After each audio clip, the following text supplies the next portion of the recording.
everyone. Not sure. It's a bit of a weird time to actually be doing some reading sprints.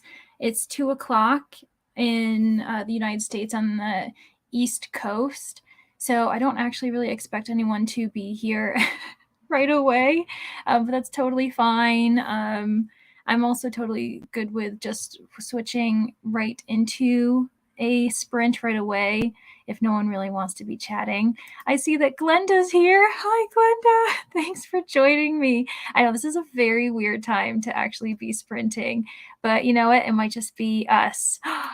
And Danny. Hi, Danny. Oh, thanks, everybody. Thanks, you two, for joining. Yeah, what are you guys reading? This will probably be a short chat in the beginning anyway. What I'm going to be reading is actually, I can show you the very cool, very nice, like moss green, canvasy hardback. And it's called Islands of Abandonment by Kel Flynn.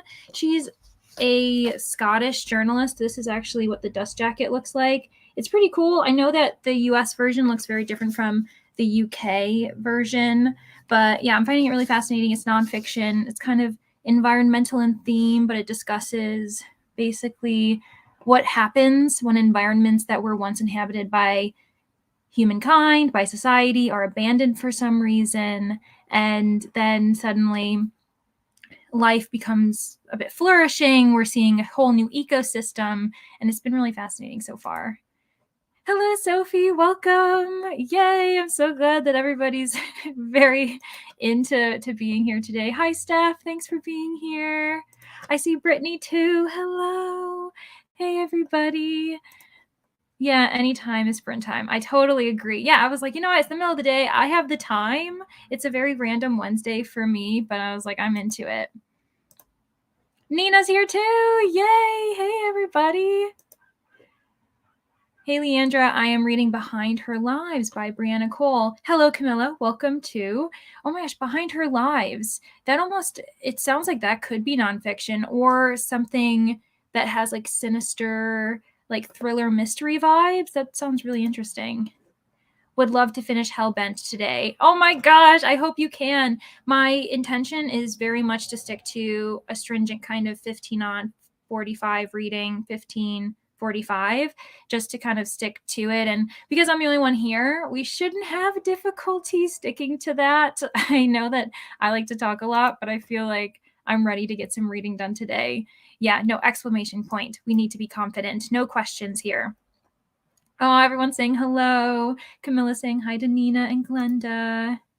Nina says, oh, she's babysitting Enzo today, but he is down for a nap right now, hoping to get some reading done while he is sleeping. Yes, that's the time. I know that there's that, I don't know, I guess it's advice where they say when the baby's sleeping, you should be sleeping. Obviously, you're babysitting, so it's a completely different mode of work. But I feel like when the child is calm, asleep, away, just getting some good things done, like reading in the peace of quiet, that's the prime time.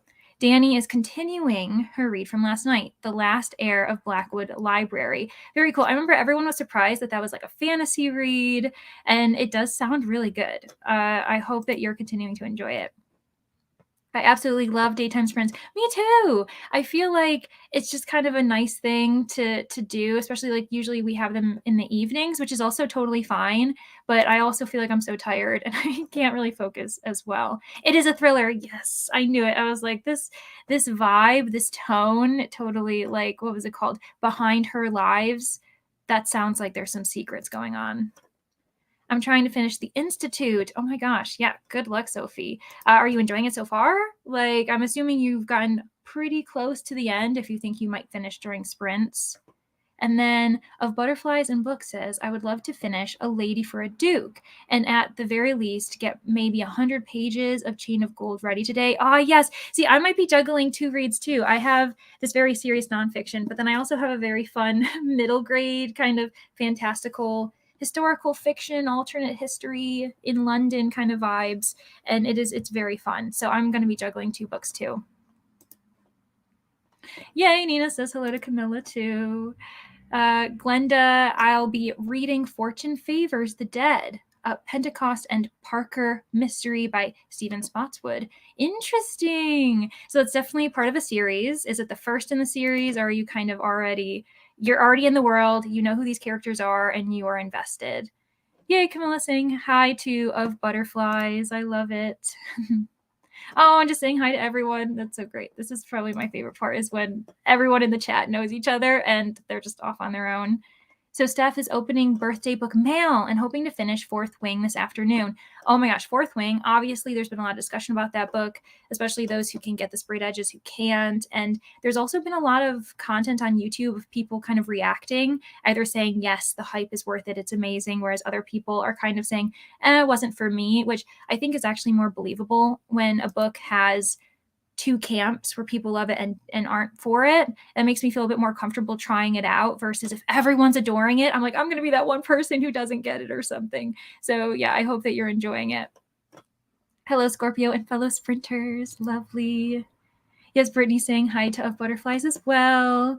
And hi to all the friends in the chat. Yes, all the friends.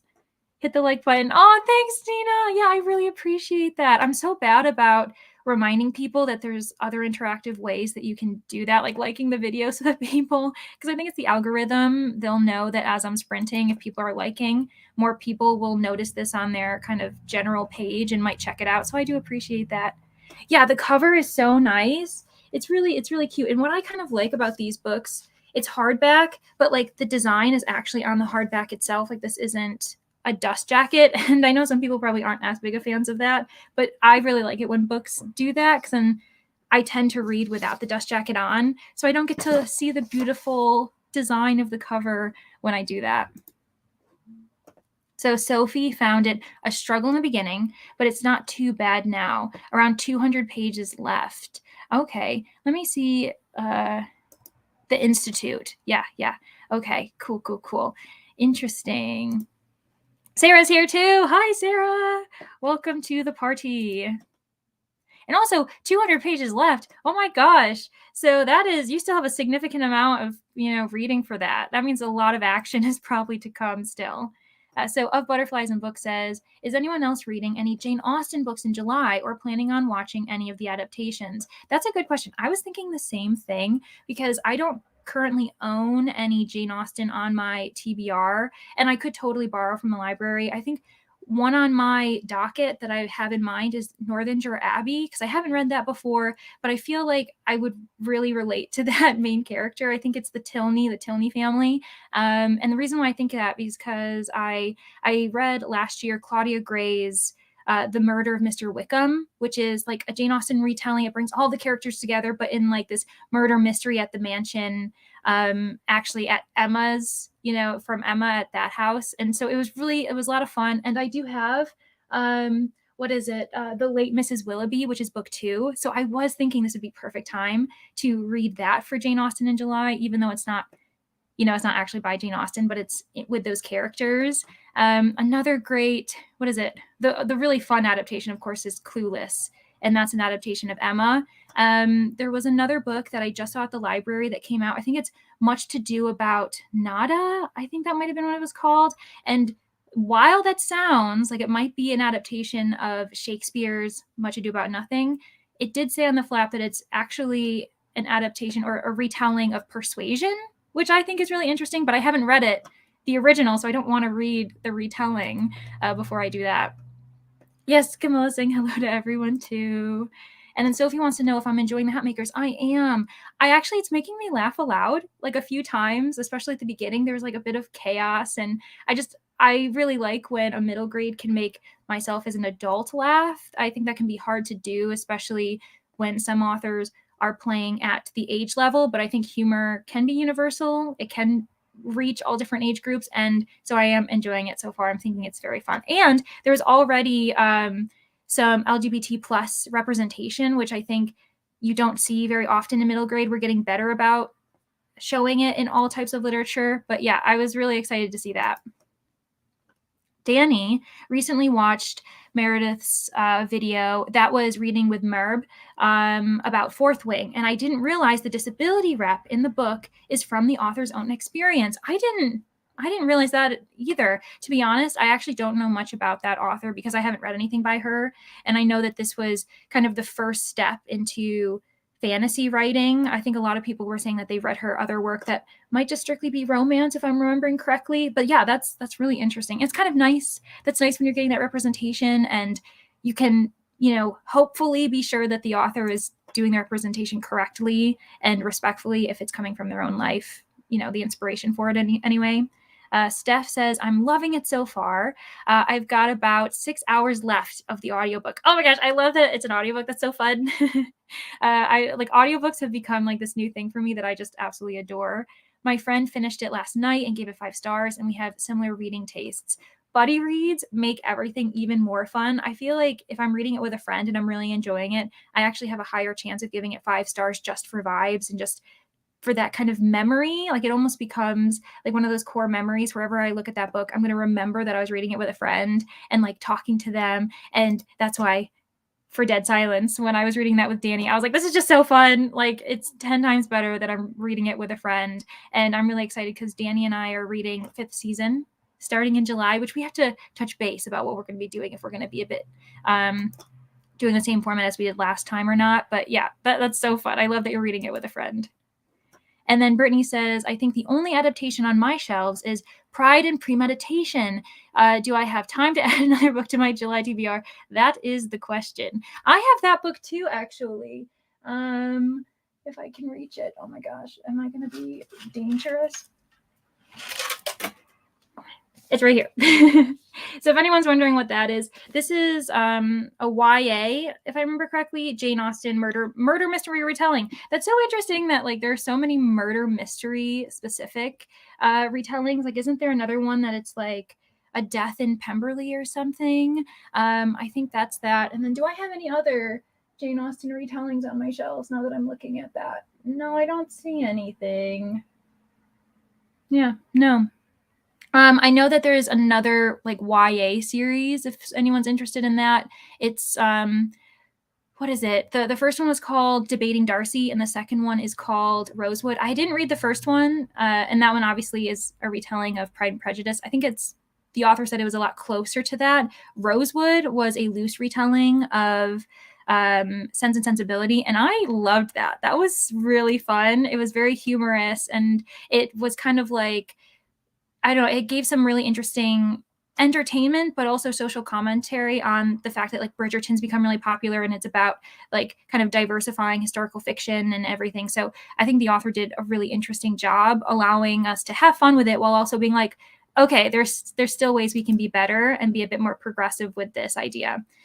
Steph says, I 100% agree. I was hesitant to start because of the hype, but reading it together and having her to discuss things with it as I get to them is so fun. Yeah, 100%. I feel like that's even better when it's like an overhyped book. Not overhyped because, again, we don't know if it's overhyped or not, but if it's a really hyped book, you're like, okay, at least I'm not going in on it alone. Like I can always turn to someone else and be like, okay, are you reading this the same way I am? Am I interpreting this right? Like, is my fun genuine, or am I kind of getting into that group mentality? Danny says, yes, I'm so excited for our buddy read. We can figure out how we want to organize things soon. Okay, great. I'm currently waiting for my library hold to come in. Yeah, no worries. If it doesn't come in, like right at the beginning of the month, just let me know when it does, because I do happen to own it. And I think I set it aside somewhere. Like I've got books up here and I've got books in front of me, and it's just it's chaos. You're seeing the most calm section of my fake library that just casually surrounds my bed, which you also can't see, it's right there. But that sounds good. So if anyone's interested in just knowing what we're talking about, it's 5th season by N.K. Jemisin, and I always forget what the series is called. It's like, is it this Broken Earth? Is that what it is? You guys are going to hear me typing, and I don't know if that's going to be annoying, so I apologize. Let's see here.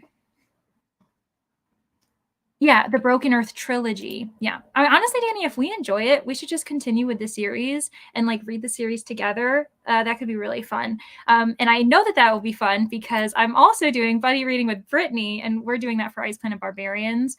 And we're going strong. We've been up to book 6. So I can be certain that reading an entire series with a friend is also very fun. we're about to hit the 15-minute mark for this first talking point. So I'm going to pull up the screen and we're just going to go into it. We're also at the end of the comments at the moment, from what I can tell. If any pop in up to, when we get back, I'll be sure to definitely check them out. But also quickly, Danny says yes, and we can then finish a series as well as start one. Yay! Got to reach those goals.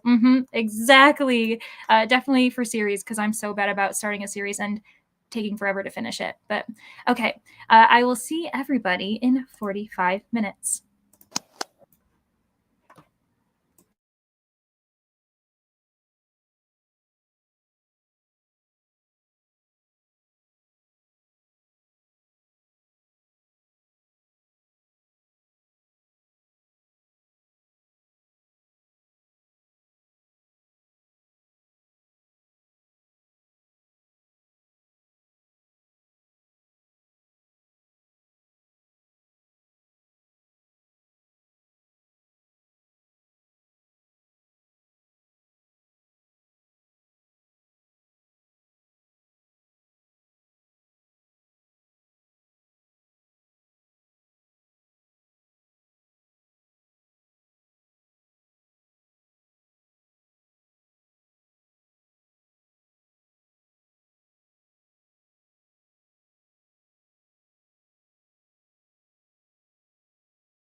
Hello, everybody. Welcome back. Oh my gosh. So many things that I am learning in this book. And sometimes when you're reading a nonfiction and you're like, oh, I'm learning so much. And what's sad is I know for a fact I'm not going to retain a lot of it. Like with every passing day, I'm going to forget these facts. But it's just really interesting. Like there's this one where the author was talking about how Estonia in 1920, like only about 10% of its geography was of forests. Or, no, I'm sorry, that's dramatic. Only 21% of the country in 1920 has now become 54% of the country in 2010 is all forest land. Isn't that crazy? Half of Estonia is now this is full of forests, and it's like one of the largest proportions in the world where it has like all this forest land. That's so interesting. Also, how did everyone else's reading go? I'm still on this one chapter just because, like, obviously it's a lot of information, but I probably have done about 20 pages or so.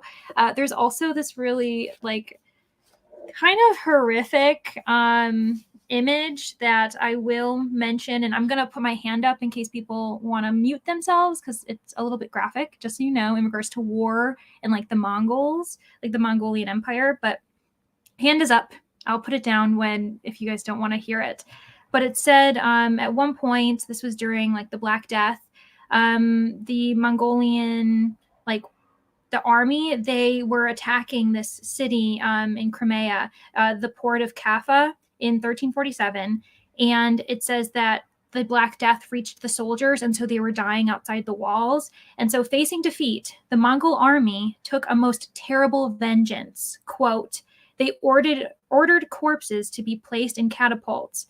What seemed like mountains of dead were thrown into the city, and the Christians who were in the port of Kaffa could not hide or flee or escape from them or from the plague. Isn't that insane? Like the war tactics that just existed back then. So yeah, I hope that the hand helped those who didn't want to hear. We won't discuss it any further, but oh my gosh, like that's probably a fact I won't forget. I'm going to tell you that right now. Let's see where we were left off. Yes, Jessica quickly mentioned in the comments that she was driving home. She's 30 minutes away. And I confirmed that we were just getting started. So we are ready to go. Yeah, so good to go. And then Cosplay and Books says hello, welcome. And then of Butterflies made sure to say hey and ask what Cosplay would be reading. And also, speaking of Butterflies and Cosplay and Books, your names are lovely in regards to your handles. But I don't think we've ever officially met in regards to me knowing your names. If we have, I'm so sorry. I know that of Butterflies and Books, we've definitely been in sprints before, but I likely have forgotten your name. So just let me know. And I'm sorry that I'm a very bad host in sprints that I didn't know the names ahead of time. So Cosplay says, I'll probably make lunch in the next sprint. Sounds good. We'll be sprinting in, 11 minutes. And then I'm going to read Any Sign of Life by Ray Carson. Interesting. Another kind of title where it's like, is it nonfiction? Is it potentially like dystopian or sci-fi? I feel like it could be those vibes. Or I guess it could also be thriller. I feel like any book could be a thriller, let's be honest. Tina, hello, welcome. Yes, just getting here. The party is getting started, everybody. This is awesome. Everyone's welcoming Tina. Lovely, lovely. Yeah, so Brittany, 29 pages of Hellbent. Nice. That was a strong sprint. I also feel like it went by pretty fast. And it was really productive for me too. So that's awesome. Sophie got to 31 pages, and I'm really enjoying the Institute now. Oh my gosh, that's awesome. I was actually thinking about in a last sprint, I just went into reading, but my intention was to actually look more into the Institute because I'm like, you know what, that actually sounds like a book that I might find interesting too. Yes, everyone's saying hello. Nina got to 85%. Oh my gosh, that you are really close to finishing that book then, I'm assuming. Nell's here too. Hello, Nell. Welcome. What are you reading? Because I know you finished your book on Brittany Sprints last night. Or at least you were one paragraph or one chapter and then maybe the epilogue to go. So I'm assuming you're on a new read now. And I think you did mention it because you're doing it for a blog. Go ahead and, promote yourself in the comments. I know that you have a blog coming up involving those two reads that are now lost in my mind. But Sophie, wow, that sounds incredible. Yeah, I honestly, all these books sound incredible, so I'm not sure which one. I'm wondering if you're talking about me, about mine, but it's really interesting. Anyway, Danny got to 25 pages and ghosty things are happening. Woohoo! That's so exciting. This one was it The Last Heir of Blackwood Library? Is that what that's called? Let me see if I can scroll very, very quickly. Am I good or am I good? That is, I'm not gonna lie. I'm very proud of myself for remembering that full title because that's a long title. Nina had a snack. Cheetos was all my sister had. Oh my gosh, come on! And you're looking after her child, and all she had was Cheetos for you. How dare! Tina, I just got done eating some pasta. Everyone was eating. We're having a late lunch or early lunch for some people, depending on where they are, especially if they're in the US. So nice job. We got to also hydrate. Does anyone need water? Maybe go do that during, the talking stage, or go do it while you're reading. Don't forget to do that. I'm probably going to get myself a decaf coffee as well, which is the opposite of hydration, but it's fine. Everything's fine.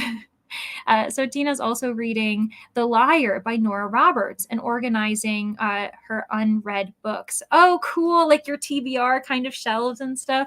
I love that. I feel like I reorganize my shelves probably too often, but it's just almost like a therapeutic thing, like touching the books, putting them back, looking at them. And yeah, that's usually, I'll do that while I'm listening to music or actually an audiobook. So it's like I'm listening while touching books, and it's just a very meta experience.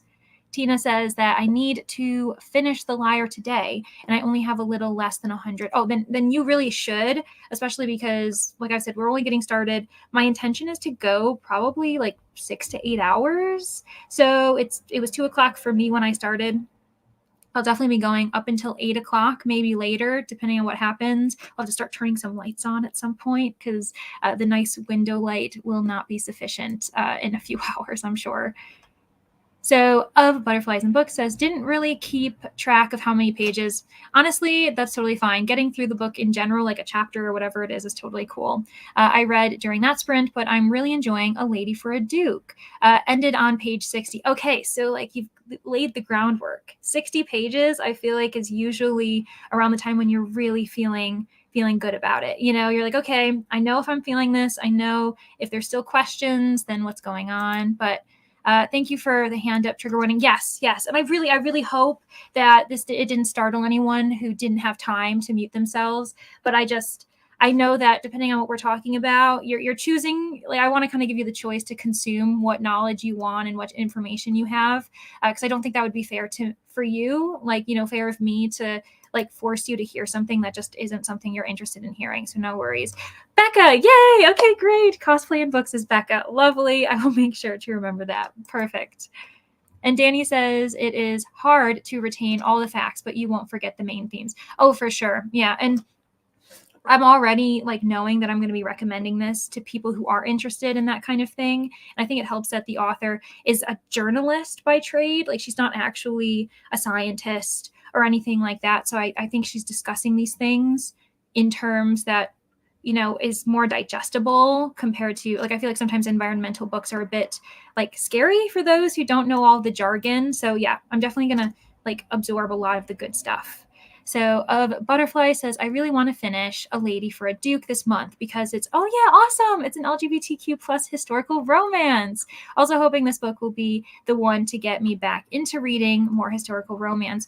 Yeah, you know what? Historical romance is a subgenre of romance that I actually haven't really gotten into. I feel like I'm like slowly delving into every little nook and cranny that romance provides, but historical romance isn't one that I've done. Actually, I'm sure because you're like kind of into historical romance already and trying to get back into it, a really fun creator that you should look into if you haven't already is actually Autumn from Nose in a Book. She just dropped her like 100 book haul of books that like was majority historical romance because she suddenly has like had a craze and gotten into them too. So I feel like you guys would probably be really good friends. And I love that it's perfect for Pride Month, and hopefully you'll get like a good chunk today. During these reading sprints, and probably later on, maybe because we're getting close to the time and I want to get through the comments, the next break, I'll be sure to mention a few more people that I know who have sprints in the next few days, especially for those who want to finish their book so that it adds to the June count and doesn't bleed into July. If anyone else has reading sprints scheduled for the last few days of June, sorry, there's a lot of traffic outside as well. Just add it in the comments. We're here to promote for sure. Okay, Becca says it's a YA post-apocalyptic where a girl wakes up and her entire family is gone, and like most of Earth as well, except I want to say a few other people. Okay, so it's like there's a few survivors kind of in pockets of places. I don't know. I'm just, yeah, I was gonna say, totally fine. You're just starting it. You can definitely give us more information as you get into it. But I mean, it already sounds really interesting. Nina says, I think I'll finish in the next sprint if Enzo keeps sleeping. Yes. Hopefully he stays sleeping. Nell says, next book is going to be Love in Other Words. Haven't started it yet. I'm at work. Oh, okay. Oh my gosh. Thank you for stopping it even while you're at work. I appreciate that. So Of Butterfly says, it's given me vibes of 12th Night meets Persuasion Emma. Very interesting. I just this past semester, before I graduated, I took a Shakespeare course and I finally read 12th Night for the first time. And oh my gosh, it was really interesting and really weird, but really cool. I know we were talking about Jane Austen in July earlier for adaptations and retellings, but my favorite knowledge, little fact of 12th Night is that I watched She's the Man first. So that was my exposure because She's the Man, that kind of like Amanda Bynes back in the day soccer film, is like a retelling of that. And I'm pretty sure that was by Tina Fey, wasn't it? She was like one of the writers. Yeah, really fun. That sounds awesome though. And then coffee is essential for the soul. Yes, indeed. And I've already had like the caffeinated version today. So, I mean, you can probably tell, but I'm trying to cut back on my caffeine. So I'm going to be getting decaf. Nell says, but yes, I'm working on a video comparing Love in Other Words versus Every Summer After. Yeah, honestly, I'm going to be really interested in that because what you said about Every Summer After, that sounds like a wild read. Sophie says, I've completely forgot. I got to edit my TBR video for Sunday. Okay. That's okay. It's going to be okay. I'll probably need to do that in the next sprint. Yes, awesome. And then if you end up getting to schedule it, like let us know so that we can all, be ready. And also everybody just subscribe to each other. Like we're all friends. If you haven't subscribed to anyone, like if you haven't subscribed to Sophie yet, let's make sure we have. Same will go for Becca because I'm sure I haven't actually subscribed to you, Becca, yet, but I'll make sure to do that too. Speaking of, the last heir of Blackwood Library looks really cool. Oh my gosh, I'm gonna have to look at it because I actually don't even know what the cover looks like, but I'm sure that it's a gorgeous cover and it sounds really interesting. And as Danny had said on Brittany's Sprints, it's fantasy, which I don't know, libraries, but being fantastical just sounds really fun.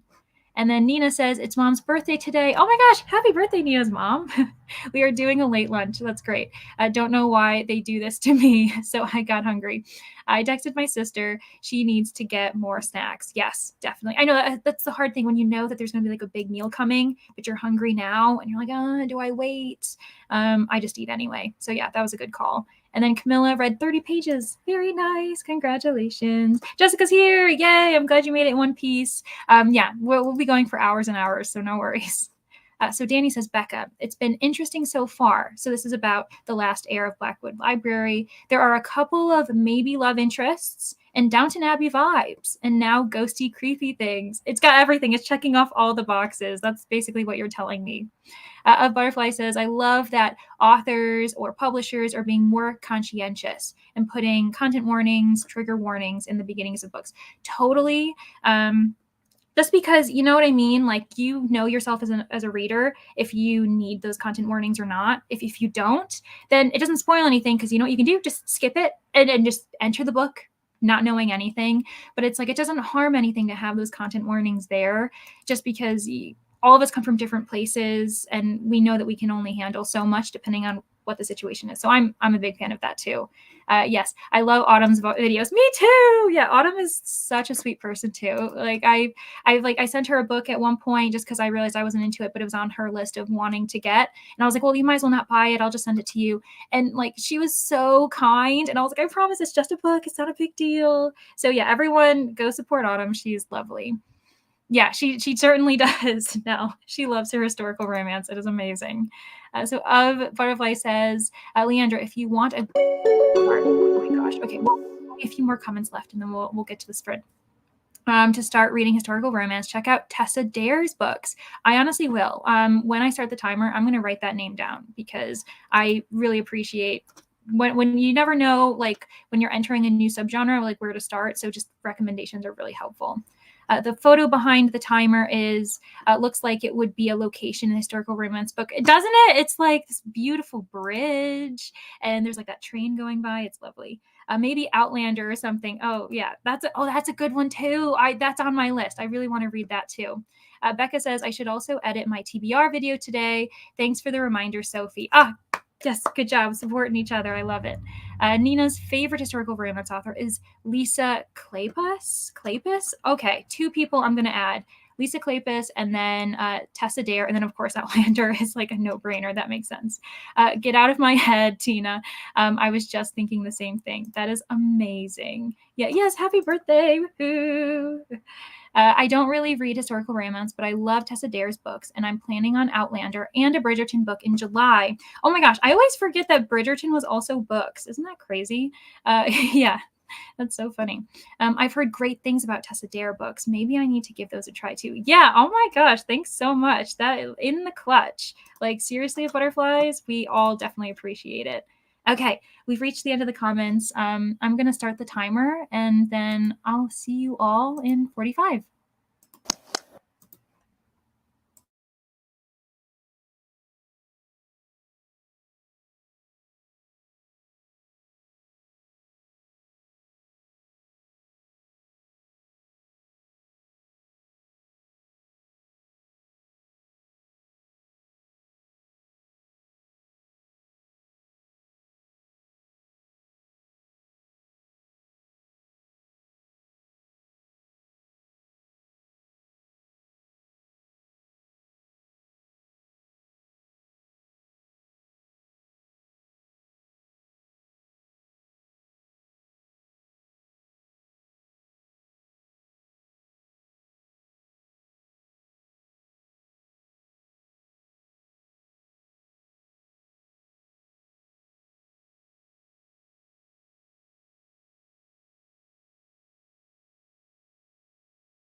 Hello, everybody.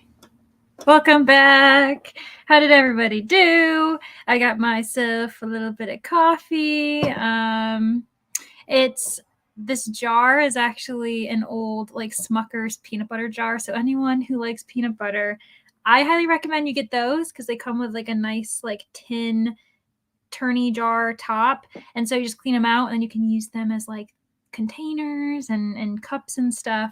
So it's like, haha, you're getting peanut butter and then you're getting a cup. But anyway, so I ended up finishing, I had a few more pages in the chapter that focused on Estonia. And it was really fascinating. The next chapter is actually probably going to be a tough one.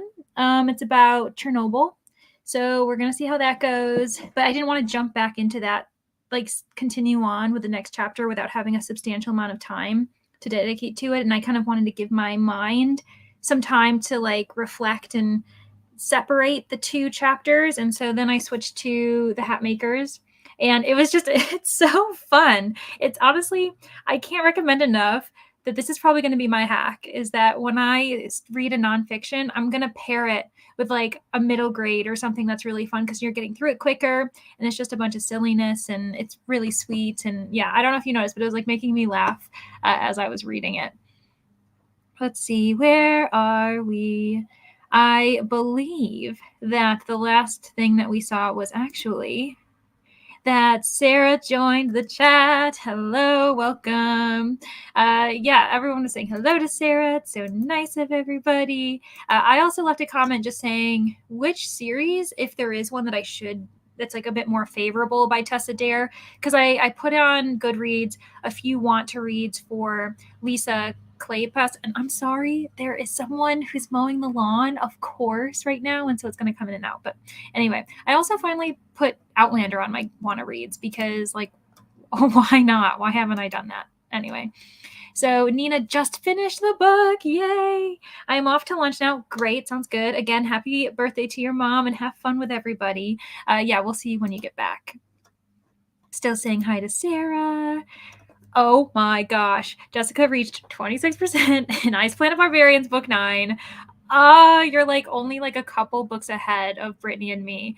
I am so excited. Like, I hope you're enjoying it. I can't even imagine what it's about or who the couples are. I'm sure we haven't even met the couples, or maybe I don't know. I don't know how it works by the time the world gets you to book 9.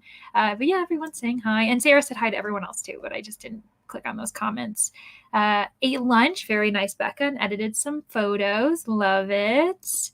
Yep, Sarah saying hello. Of Butterflies, read 15 pages. Very nice. I hope you're still liking it. I hope it's like getting you into that historical romance mood that you were talking about. Brittany got 32 pages of Hellbent. Oh my gosh, 32 pages of Hellbent. The last time I think you were close to 30 pages around there as well. This is starting to get so good. That's so exciting. I know exactly like what the book looks like and everything too. I think it's that one with like the rabbit on the cover, if I'm remembering correctly. But yeah, I've been wanting to check that out. Is it also a sequel?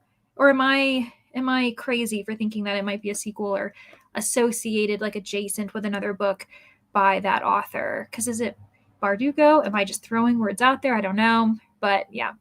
So Sophie edited her video. Very nice. Read some more. Great. But it's now 9 p.m. Oh my gosh. I know, probably because like the difference of being in Europe versus being, say, in like North America. So yeah, I totally understand. You're falling asleep. That's totally fine. Yeah, if you gotta go and just start your evening snooze, that's totally fine. Or maybe like do a different activity. This is reading and productivity sprints. So yeah, don't feel like you need to read, even though most of us are doing that. So Danny finished another 25 pages and she's intrigued. Yes, I'm very excited for you. Yeah, that looks like a really good book. And if anyone who's just joined, it's Danny's reading the last heir of Blackwood Library. I should have mentioned that for the other people that we've already gone over, but it's okay. Tina went from page 442 to page 471 while mostly finishing organizing the books. Oh my gosh. Also, that is a thick book that you are reading. I definitely did not have that in my mind. That's like That would be intimidating for me. I'm trying to get better about reading thicker books, but that's crazy. So Becca says, LOL, you just made me look up the hat makers. It looks adorable. Yes, it really is. And then like the back has a little like cute design too. And it's really cute. And it's weird because it's definitely, I think it's like set during the Enlightenment in London, which is just fascinating because like we still have like these kind of magical things. And of course, what I love about middle grade especially is that they usually come with these like very pretty kind of, let me see there we go, like illustrations like throughout the book, which just helps you envision the world, and it makes it a bit more whimsical. Yeah, it's really cute for sure. Tina, there's 535 pages in this book. I can't believe that. That is crazy. I have gotten better. I think the last book I read that was like exactly 500 pages was in like the Little Thieves series, but I definitely have a few others that I want to read. Like there's actually, what I think is this? Like I've been wanting to read Jane Eyre, and I think that maybe this copy's just really thick. This is over 500 pages, and maybe it's because there's an introduction. I'm not sure, but I keep saying I'm going to read it, but it's such a long classic that I don't know. I love Wuthering Heights though, so we'll see. I'll probably try to prioritize it. So Danny might have to steal that idea about middle grade mixed with nonfiction. Seriously, I have such a hard time with nonfiction, even though there is so much to learn. Yeah, like I've never regretted reading a nonfiction. Like it is so informative. It's so fascinating. It gets your mind thinking. And like the number of times I've referenced a nonfiction book, like when I've talked with people being like, oh my gosh, I learned this fact, or this is really good.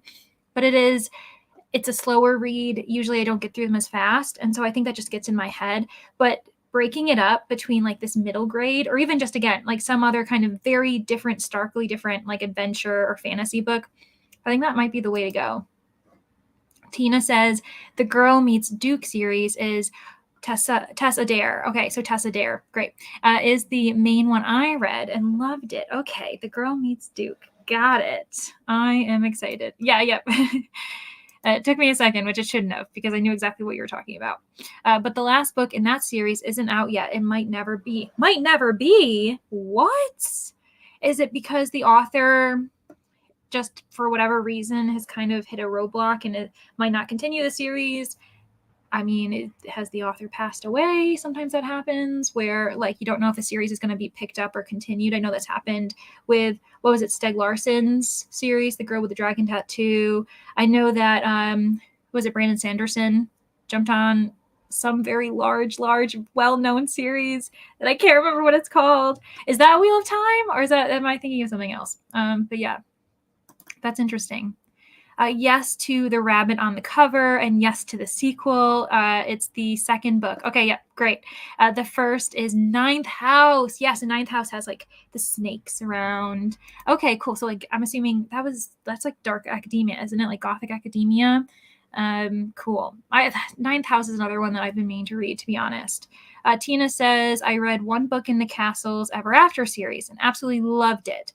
I think it's book 3, When a Scot Ties the Knot. I love that it rhymes, and I love the idea of like being maybe in the Scottish Highlands. Like that sounds like a very fun historical romance setting, like set in Scotland with like everything. Hello, Jen. Welcome. I'm going to be listening to The Locked Door by Frida McFadden. That is another one that has like I've seen a lot of, like really popular. I'm assuming that's like thriller mystery, because a lot of times those types of books that are on my radar, when I recognize a title, it's because it's a mystery or a thriller. So yeah, I hope you're enjoying it. And I think if it is a thriller, I've only now realized that listening to a thriller adds to the tension, because it's not like you can read the page and know what's going to happen next. So yeah, that's a really fun idea. Sophie, heading off to spend some time with the boyfriend. Totally cool. I hope you have fun. Enjoyed sprints. See you next time. Yeah, sounds good, Sophie. No worries. We'll see you next time. Tina says, yes, I normally don't read long books, and a lot of the Nora Roberts books I read are shorter. That's right, because this is the Nora Roberts book. Oh my gosh, yeah. But this is a romantic suspense thriller. So interesting. so I work for She Done It, which is a podcast, which is very fun for, those who love mysteries and everything like that. But we have a book club for paying members every single month. And just this past month or the month before that, we did a Mary Stewart, which is like a romance mystery series. Like she writes romance mysteries. She was kind of like one of the founding authors who combined romance with mysteries, and people really enjoyed it. Like I was kind of nervous because we have certain particular voices in the book club who don't really like romance as a subplot, let alone as like part of the entire book. But a lot of people really enjoyed it, which that's great. And I work kind of in the background, so sometimes I get time to read the book and sometimes I don't. So I didn't read it that time, but oh my gosh, I really need to, because it really looked really fun. And I think that was set in Scotland too, because I think it was our Scotland month. It's really amazing, and it's getting so suspenseful. Loving it. Oh, so cool. Yeah, I love that idea of mixing those two genres together. Brandon Sanderson did finish out the Wheel of Time series. I'm doing a pretty good job today of like connecting certain dots. I'm usually not very good at that. Tina, I'm not sure why the last book in the Girl Meets Duke series isn't out. There's a cover, and I think there's a date for the beginning of 2024. Okay, so maybe like the author went on a hiatus, needed some inspiration. The last few years have been crazy for the publishing industry and for everyone else. So like that kind of makes sense that she may have needed some inspiration moving forward. But hello, Margaret. Welcome to Sprints.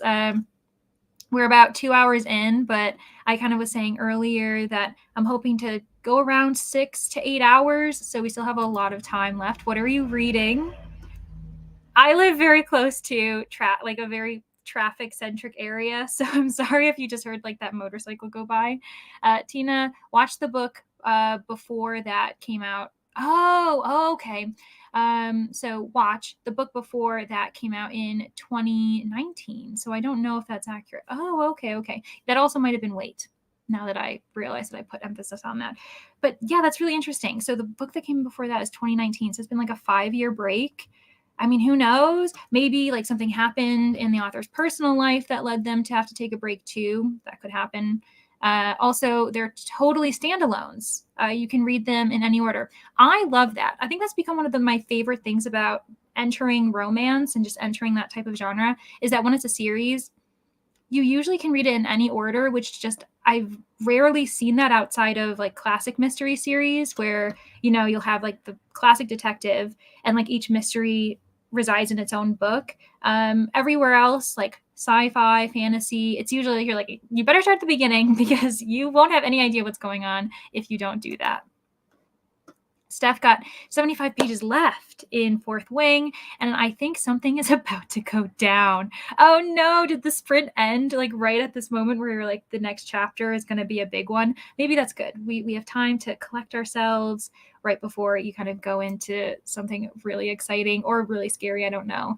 Danny's saying hello to Margaret. Lovely. Everyone's saying hi to each other. Oof, 6 to 8 hours. That's dedication.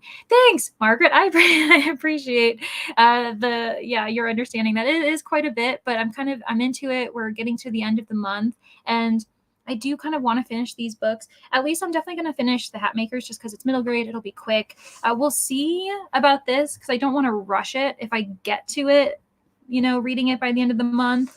But I feel like nonfiction is something you kind of should savor and just understand it's going to take a while. So I might not get to it. But yeah, I probably will do a few sprints where like there's going to be one sprint where I probably have, dinner where I won't be reading, that kind of thing. Or I might even switch to an audiobook and like clean the house or something. Not reading, but I'm working and watching YouTube. Very nice. That is also productive. I support that. Would you ever do a 12-hour sprint? Just curious, no pressure, of course.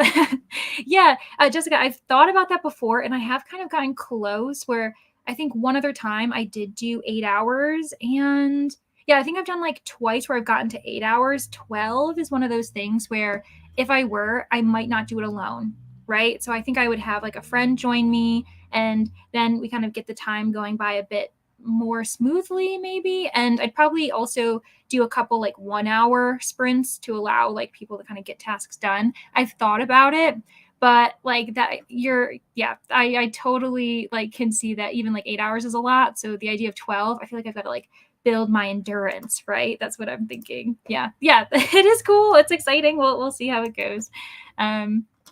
Becca says, I have a nonfiction that I want to read, but I don't read nonfiction often, so I'm kind of scared to read it. Well, one,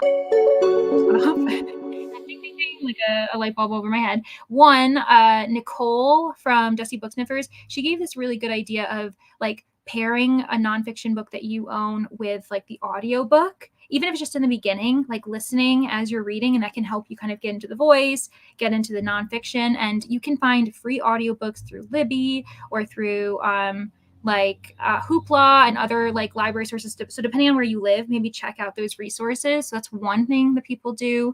But yeah, I listen, you are in good company because I don't read nonfiction very often. I always have the goal of reading, I'm like, oh, let me read 12 nonfiction books. That's one nonfiction book a month. That's doable. And yet somehow we're now in June. And I think this is my like technically third or fourth nonfiction book. So like I'm really pushing, but it's, yeah, I want to do all day sprints someday, but it wouldn't be a regular thing. Oh, for sure. Yeah. Like what Neva does, how she does like 12-hour sprints and like 24-hour sprints. I respect that so much, but I think it depends on like your kind of mental strength on the day. So I might have to like mentally prepare myself for when I do a 12-hour sprint. Plus, like I'm on the free program for StreamYard, and I don't fully understand how this works, but they like allocate you 20 hours. And so like if I were to dedicate like one day in the month to 12, like then I'd have to just make sure I didn't like plan with someone else. If I was like going to have it on my channel, I would just have to then join other people on their sprints, that kind of thing. But yeah, everyone's saying hi to each other. I love it. All right, we've gotten to the end of the comments. But how about we just go into another sprint? It'll be 45 minutes, and I'll see you guys in a little bit. Hydrate, food, productivity, watch some YouTube, whatever you got to do. It doesn't have to be reading.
Oh my gosh! I can't believe I was doing so well. I was on top of things. There had been no issues. And now I muted myself. Oh my gosh. Thanks for letting me know. Oh my gosh, I really appreciate it. Thanks, everybody. Thank you for letting me know this. Oh my gosh, that's embarrassing. And also, the sun's coming in now. Well, apparently, this is a chaotic hour. I was just saying that basically this was the Chernobyl chapter, and so beautiful prose, but also like some really sad kind of situations, and she's branching off into like other locations in the world that are kind of related, and so it's been really fascinating. We also ended off with Margaret saying, "Yeah, I have the paid version of StreamYard now because I definitely go over the 20 hours." And I think if you pay, then you get like 50. So if anyone's really interested in that, like it can certainly be worth it, especially if you're someone who like would be streaming a lot. If I ever get bigger, like become a bigger like in the booktube community, then I might find it worth it. But for now, I'm like, oh, Leandra, like probably shouldn't do it just yet. Got to page 505 and it's getting wild. You're so close to the end then. Oh my gosh. Oh, I'm so sorry. I kept turning my volume. This is probably a moment where you start to wonder, like, is my hearing going? Like, am I okay with this? Is there something wrong with my computer? Nope, it was me. So Becca says, read 38 pages, and it's honestly kind of sad, but there is a cute dog in it, so that's a plus. Yeah, that is definitely a plus. But it's always, especially if you're not like prepared for how sad a book might get, that's definitely what's going on there. You know, like I feel like if I'm prepared for the sadness, then I can kind of go in with that mindset. But if someone, you know, if the author kind of does you dirty and like surprises you with a really sad moment, oh my gosh, waterworks. Like I'm crying. um, but Butterflies got to page 96. Very nice. Jessica reached 42% in Barbarian's Heart. Oh my gosh. I don't think I mentioned this ever before, other than on actual Ice Planet Barbarians Sprints, but I'm actually doing that entire series on audiobook. Like I haven't physically read it at all. Because Hoopla has just had all of the audiobooks available. And actually, Libby, if anyone from like Pennsylvania, you should get Philadelphia Free Library card. You can get a free e-card as a resident of Pennsylvania, and they're slowly adding Ice Planet Barbarians onto that platform. And like they just have a great library, so I recommend it. Danny read 32 pages and some decisions the main character is making are frustrating me. No, that is so frustrating. Sometimes, like, there's this thing where I can be okay if the character's kind of making mistakes, or like making decisions they shouldn't, but it's just an artful dance with if the author does it right. If they do it wrong, I get so frustrated. I'm like, there's no reason for why this character would do this. Like, there's no explanation for why they're basically being dumb, or like putting themselves in harm's way or whatever the case is. Tina says, once I finish it, I'm probably going to watch YouTube for a sprint and then either start something else or do schoolwork. Yeah, that sounds good. I think that sometimes with reading sprints, if you finish a book and you're like, okay, I've got to jump into the next one, it's actually probably smart to take a sprint, to relax, watch something, and like reset your brain, because it can be like really jarring to suddenly jump into the beginning of a story, especially if it's like not the same world, not the same author, just something completely different. Jessica says, I go back and forth with ebooks and audio depending on my mood. Oh, totally. Like there are months where I'm actually really audiobook heavy, and then there are also months where I'm a bit more ebook or physical book heavy. I think actually at the beginning of this month, I just, for some reason, I wasn't really feeling audiobooks. I was like, I can't think of anything that I would want to listen to. And usually if I start an audiobook, I am finishing it within days because I become obsessed. And I think I audiobooked myself out the month before. And so I don't think I've listened to as many audiobooks this month. Good morning, Nicole. Hello. Yes, welcome. People are waking up in the Southern Hemisphere. I love it. Yes, everyone should say hello to Nicole, welcome her, wish her a delicious cup of coffee because I'm sure she's caffeinating herself as we speak.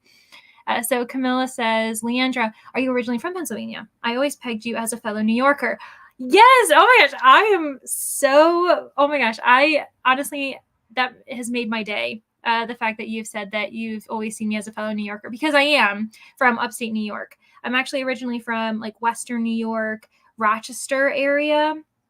And so, yeah, I just moved down here a couple years ago for my master's program. And since I completed that, now I'm kind of juggling the idea, do I want to stay in Philadelphia? I'm not even near Philadelphia. I am like 2.5 hours away from Philadelphia. But like, do I want to stay in Pennsylvania?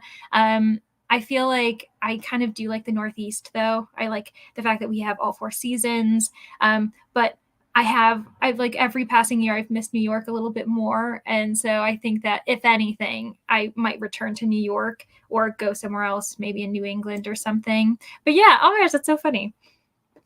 Yes, everyone's saying hello back and forth. I love it. I love it. Camilla, I used to live in Philadelphia. That's right. Yeah, Tina used to live in Pennsylvania. I lived in South Philly for my first 15 years. Oh my gosh. And now you live in Kentucky, if I'm remembering correctly. So yeah, isn't it always kind of interesting where we peg people and what makes them like relate? I think there's this one coworker at the library. She always says that she can pick up my accent, that I say things a bit differently from what Southern Pennsylvanians say. Like specifically, she always thinks it's funny when I say the word both. And like, I don't like, she can't explain to me why. And now I'm mentally thinking about it. So I'm probably not saying it the way I usually do, but she's like, you say it differently. We can tell that you're not from here. And I'm like, okay. Usually what's interesting linguistically is that Rochester and Western New York is known for being quite harsher with our vowels. So for instance, me saying accent is like very harsh. Instead of saying like Joanna, I would say like Joanna. Yeah, so it's just kind of interesting that way. That's cool, Tina. I love Pennsylvania. I'm obsessed with their outlets and the food. Like, honestly, Pennsylvania is gorgeous. Like, there are some really, I am glowing, but I promise I'm going to fix the lighting in the next sprint. But yeah, so Pennsylvania is gorgeous. There's like a lot of greenery that people don't really realize. And yeah, also some great bookstores. And Philadelphia is really nice too, actually. Like, I really like it. Yeah, Kentucky, that's what I thought. Yep. I will be preparing to film a Patreon video for the craft channel in the next sprint. Yay! We are getting productive. I love it. We had a few other people who were like editing TBR videos because it is the end of the month. So that kind of makes sense. What's your TBRs for July? I haven't, last year I did a lot of TBR videos, and then I kind of just stopped doing that because I realized that for me, I was actually reading more when I was doing mood reading. And so then I started doing like TBR hopefuls. And then I was like, what are you doing, Leandra? You are basically like lying to yourself and others, saying that you're going to read these books when it's like, I just want an excuse not to. Hello, Lexi. Welcome. Welcome to the fun. Just got off work. Congratulations. I know it's 5 o'clock here on the East Coast of the United States. So this is about the time people might be getting off of work. Yes, the food in Pennsylvania is amazing and the food in Kentucky is not. Oh, no. Yeah, I had my first Philly cheesesteak ever, like classically in Philadelphia. And honestly, it was amazing. I don't know what I thought it was going to be. I didn't realize it was going to be on like a hoagie kind of roll. My gosh, it was delicious. And there's so many like Amish communities, especially here where I live. And so like they've got all these lovely markets, like Amish bread, Amish like sweets and stuff. And like I love it. It is amazing. There's not any good restaurants other than chains. And from what my parents say, there's no good bread. Oh my gosh, I just brought up the bread. Yes. Yeah, the bread here in Pennsylvania is really on point. It is great. And yeah, isn't that so sad that it probably hasn't helped in the last few years, but I feel like a lot of places you might only see in town, like chain restaurants. And I don't know, I get really frustrated. I love finding restaurants too that are like cafes where I could go read my book and I'm not, obstructing someone who's in waitstaff who's dependent on tips. Because here in the US, for those who aren't in the US, obviously we have this huge tipping industry. And so, if I want to bring my book and like have a little breakfast with my coffee or something, and I want to be there for a few hours, I'm very aware that like I'm kind of taking over a table for someone who might be trying to like make enough money for the month that what they're trying to project. And so I always try to like find cafes where they don't have wait staff, which I guess is also kind of productive, but I feel like I'm not a nuisance in that space if I just go to a cafe without like wait staff who are dependent on tips. My dad's Italian. His dad was born in Italy. Oh my gosh. So I'm Italian on my dad's side, and my grandmother was born in Italy. That's really cool. So he loves bread, and there's no Italian bread near us. And there is in Philly. Yeah, I was gonna say Philadelphia has like a strong Italian American background. A lot of major cities in the Northeast do. Yeah, I'm in the EST. Yes, love it. So just getting off work. And yeah, there's a lot of Amish communities in Ohio. Oh, totally. That makes sense. In Ohio, in like southern New York, we have a lot of like Amish communities too.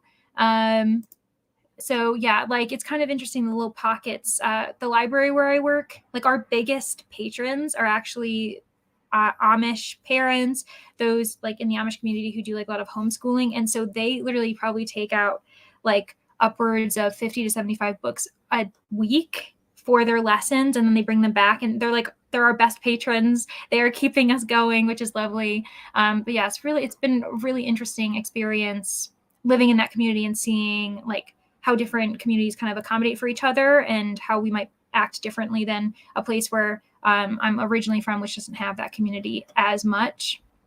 Nicole says, my alarm went off 14 minutes ago and I need coffee and lots of it. Oh, totally. Yeah, definitely need your coffee. You guys are making me hungry. I know. And it's like getting that time where people either are like getting ready to think about dinner, thinking about what they're going to be making. It's been a few hours since lunch, and yeah, very apologies. But yeah, I'm getting hungry too.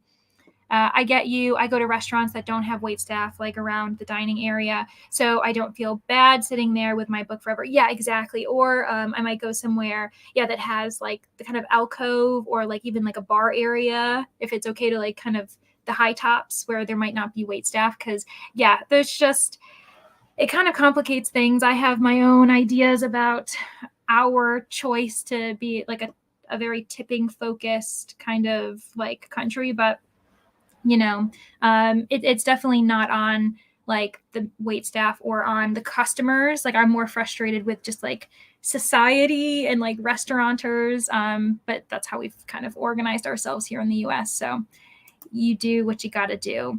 I think what I might do actually is in this next sprint, we're going to go for 45 and everything's going to be good, but I might turn off my screen and I might go for a walk because it's lovely outside. I think I need like a little bit of break because I've just been sitting. Usually I kind of break things up with like an audiobook and I move around. So I might do that. Call my father because he texted me and was asking me what I was up to. And I was telling him that I obviously was doing sprints. So I might call him during this sprint. But I will be back in the 45-minute time slot to make sure that we can kind of keep going. It's kind of crazy that we've already hit like 3 hours though. I'm pretty impressed with that. Also, this lighting is like, I feel like if I were a religious person, this would be the moment where like something is happening. But anyway, so we have, and I feel like tipping has got worse and they ask for tips for stuff they never did before. Yeah. And it makes people uncomfortable. And like, I definitely do not blame any type of wait staff because like they're doing what they need to do. But you're always kind of questioning, like, is the money going to the wait staff? Like, are we ensuring that that's happening? Also here in the US, like paying taxes every year, like if you're in a position where you're getting tips, you get taxed higher. You're in a higher taxing bracket because one, they're assuming that you're like not telling the truth about what you're getting if you're getting cash. And it's just, I was like, we're setting up this, we're designing the system in anticipation of people lying and like making it harder for you to, it's crazy.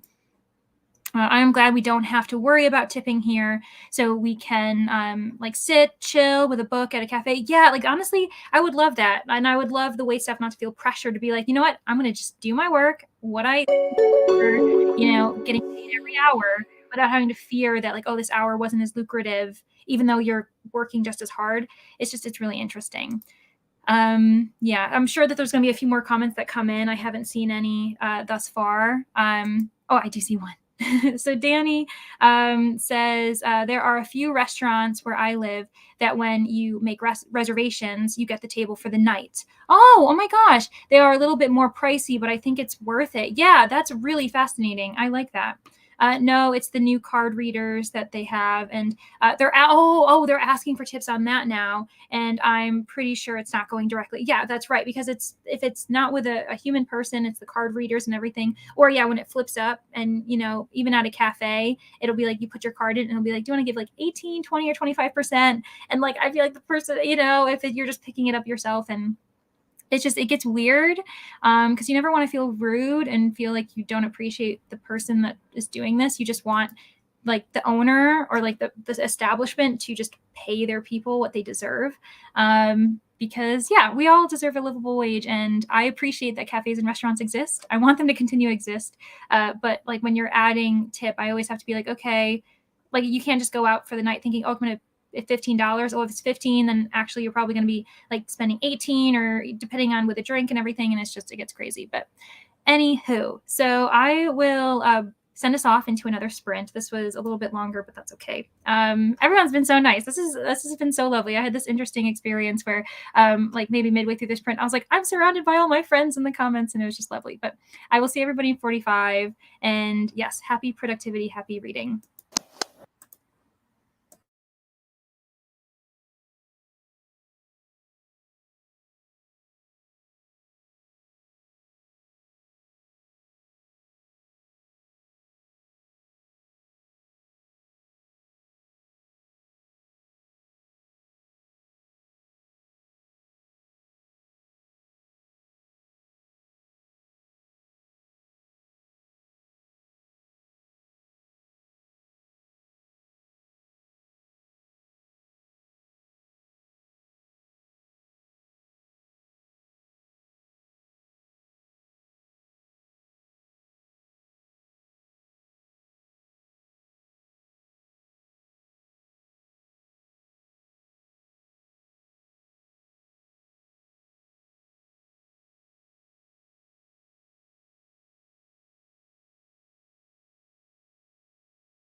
Hello,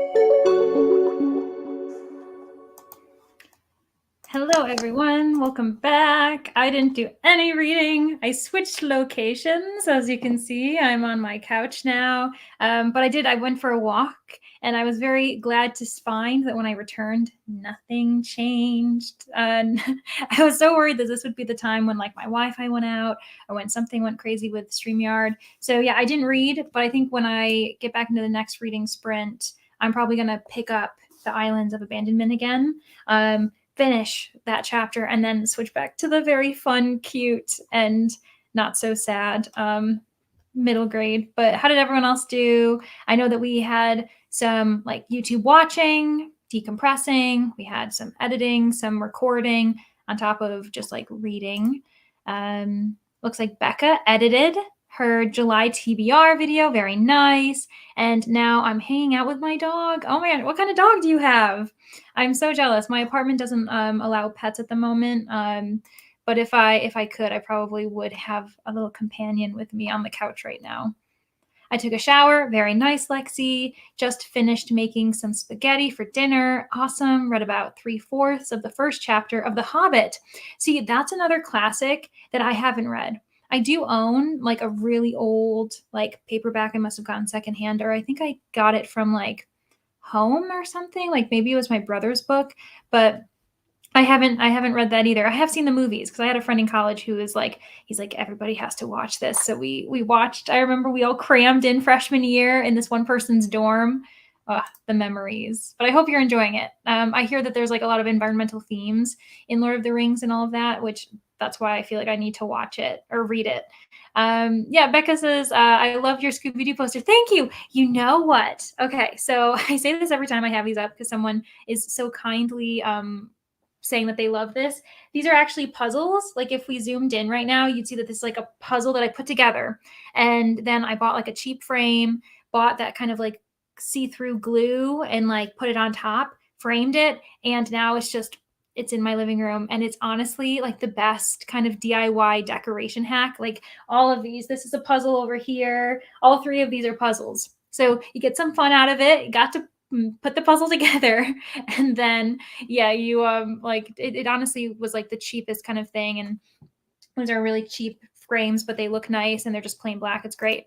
And yeah, I agree, it is very cool. Yeah, thanks. Highly recommend, especially like I don't know, I think for yourself, or if you got like family, it could be an activity, and then it could even be almost like a nice memory. Like every time you look at that, you're like, oh my gosh, I like put this puzzle together with people. I didn't do that. I just put all these by myself, but I think it could be a fun thing to do with friends or family. Camilla read 40 pages. Oh my gosh, Camilla, you did a great job this sprint. I hope you're enjoying your book. Danny started Fourth Wing on audio and started to clean the kitchen. Oh my gosh, I think you're the first person, probably because of the craze about the new editions and everything, who's mentioned listening to it on audio. That's a really interesting, that'll be, I want to hear what your thoughts are as you're listening to it. Also, cleaning the kitchen. That's probably one of the rooms that I neglect the most in regards to like upkeep. So I fully respect that. He's a corgi. Oh my gosh. He's technically my sister's dog, but I'm watching him while she's at work. I love it. That's awesome. We've got some babysitting going on. I know that Nina, back before she went off for her lunch for her mom's birthday, she was babysitting little Enzo, her nephew, and now we've got some babysitting of dogs too. I love it. 20 pages for Steph, left of Fourth Wing. Oh my gosh, we are two different sides of the spectrum. We've got Danny, who's just started it, and now we have Steph, who's coming to a close. Yeah, totally fine. Go ahead and mute and keep reading. I'll be sure to try to remember the next time I see her in the comments to like ask what she thought of it if she doesn't immediately tell us when she finishes. Lexi, it's the first time I'm reading The Hobbit. Yeah, like honestly, it's one of those things where like I know people who will reread it, who adore it, obviously who rewatch it and everything. But you'll have to let me know like what it's like being a first time reader, especially like as an adult. Because it is like an adult fantasy, but I know that like people tend to have read it when they were like teens. There's a tendency, they say, especially like in young boys who read, they'll jump right from middle grade to adult. That's why we don't tend to have a really huge YA section geared towards like young teen boys. It's just kind of interesting to think about. Tina finished The Liar by Nora Roberts. Very nice. That is like a colossal read. I am so impressed. 5 stars. Then wrote a little review on Facebook for a book club. I love it. Awesome. I love that it's for a book club because then you can see, did other people give it 5 stars? What are they thinking about it? Yeah, this was Becca's comment earlier.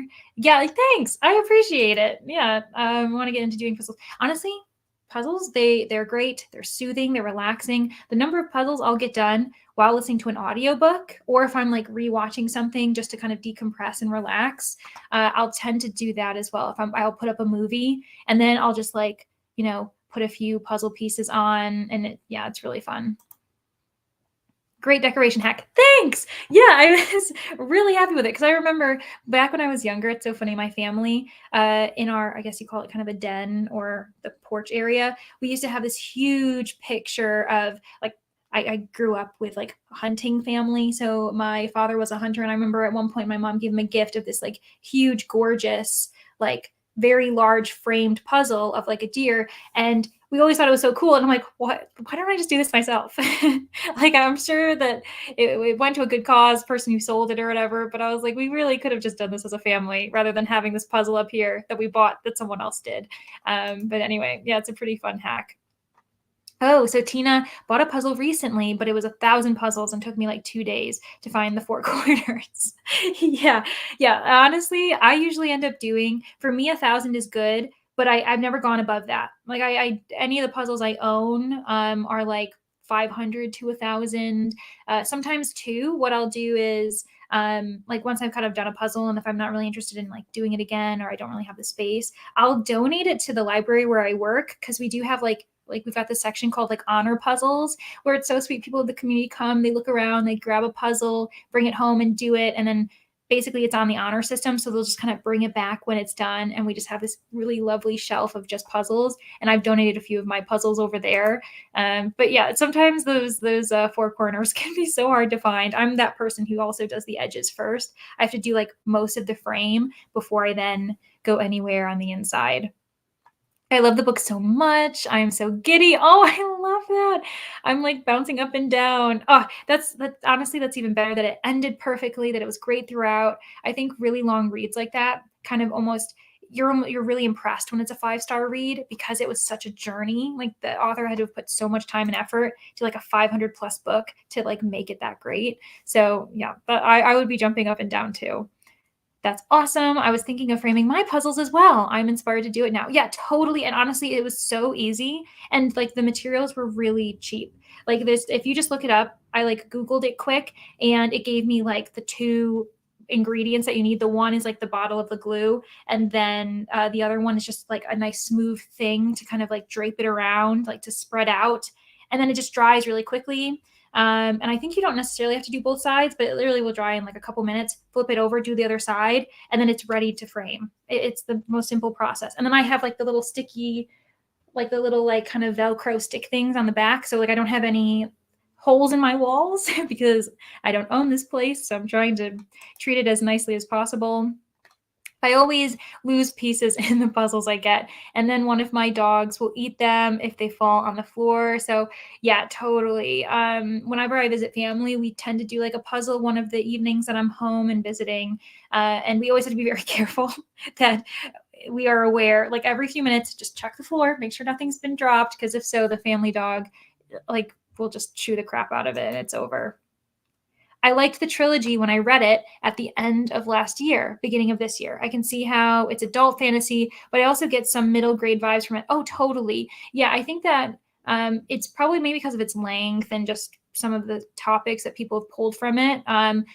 It's deemed adult, but like you said, I think that it can be definitely viewed as middle grade, especially if you're at the reading level.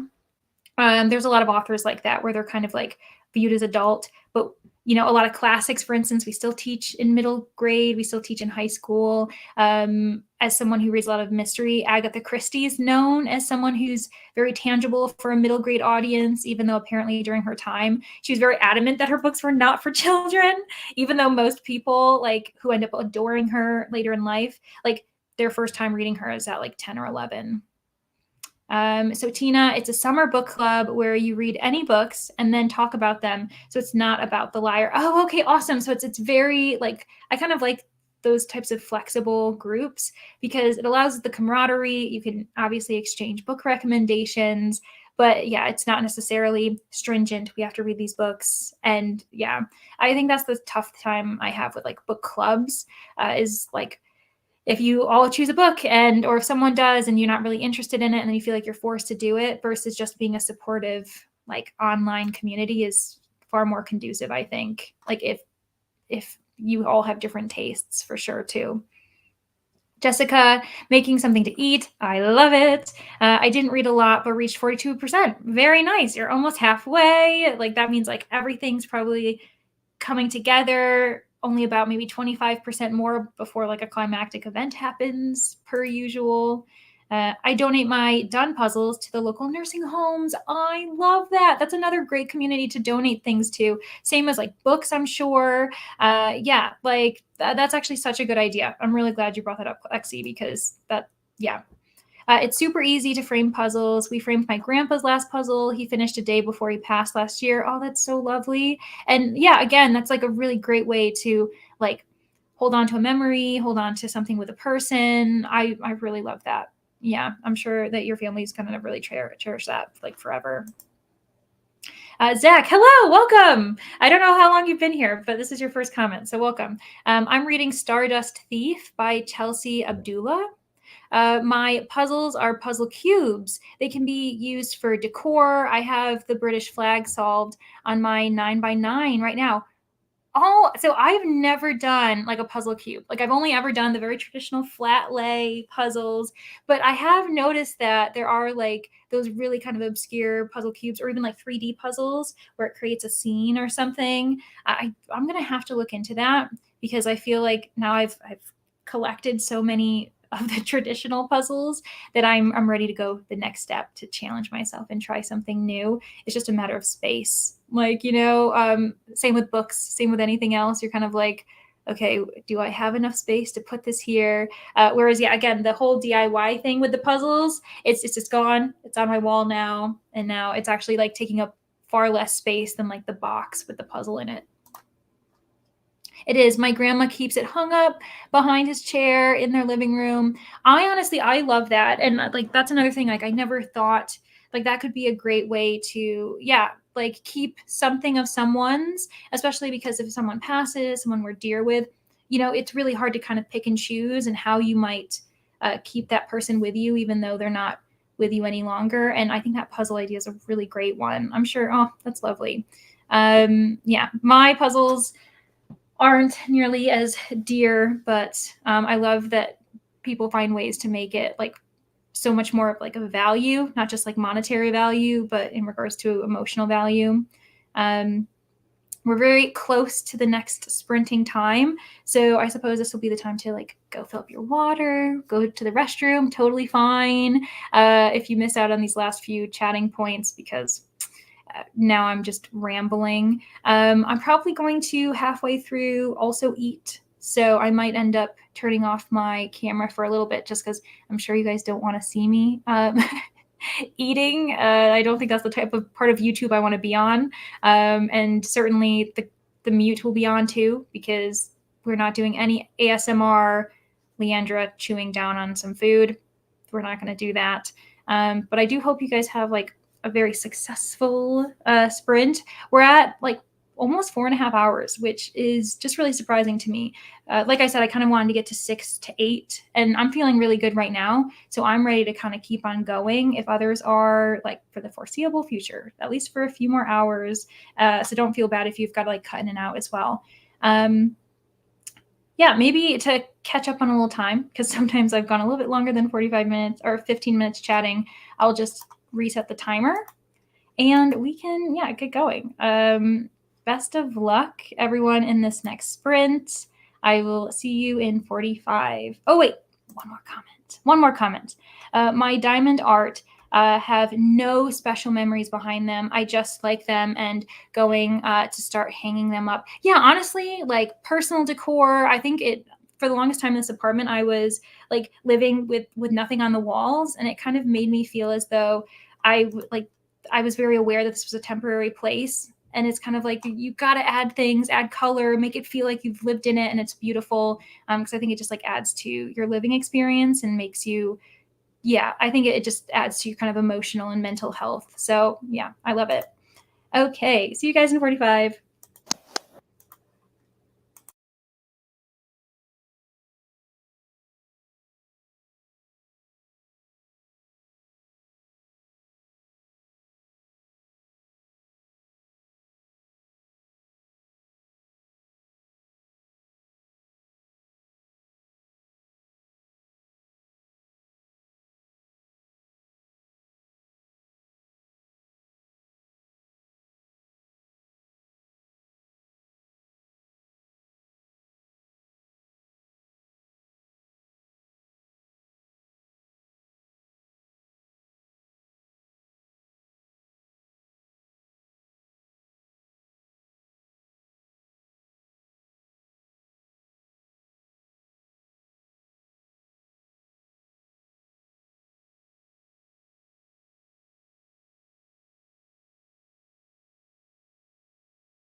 Hello, everybody. Welcome back. Let me timer. I ended up finishing the chapter that was about Chernobyl, and it was really interesting, really informative. And I ended like the first section. This book is sectioned off. Section 1 was actually called the absentia. So like I think it was just sections that focused on the absence of people. And the second section is called Those Who Remain. And so I think it's going to be chapters about people who stay in areas where society pretty much has left, but there's like a few people who've remained. So it's going to be really, really interesting. The first location that's mentioned is Detroit, Michigan, United States. So I'm really interested to see what this chapter is going to be about. And then I got a few more chapters into hat makers, and I ate. So yeah, very productive for me. I hope it was productive for everybody else too.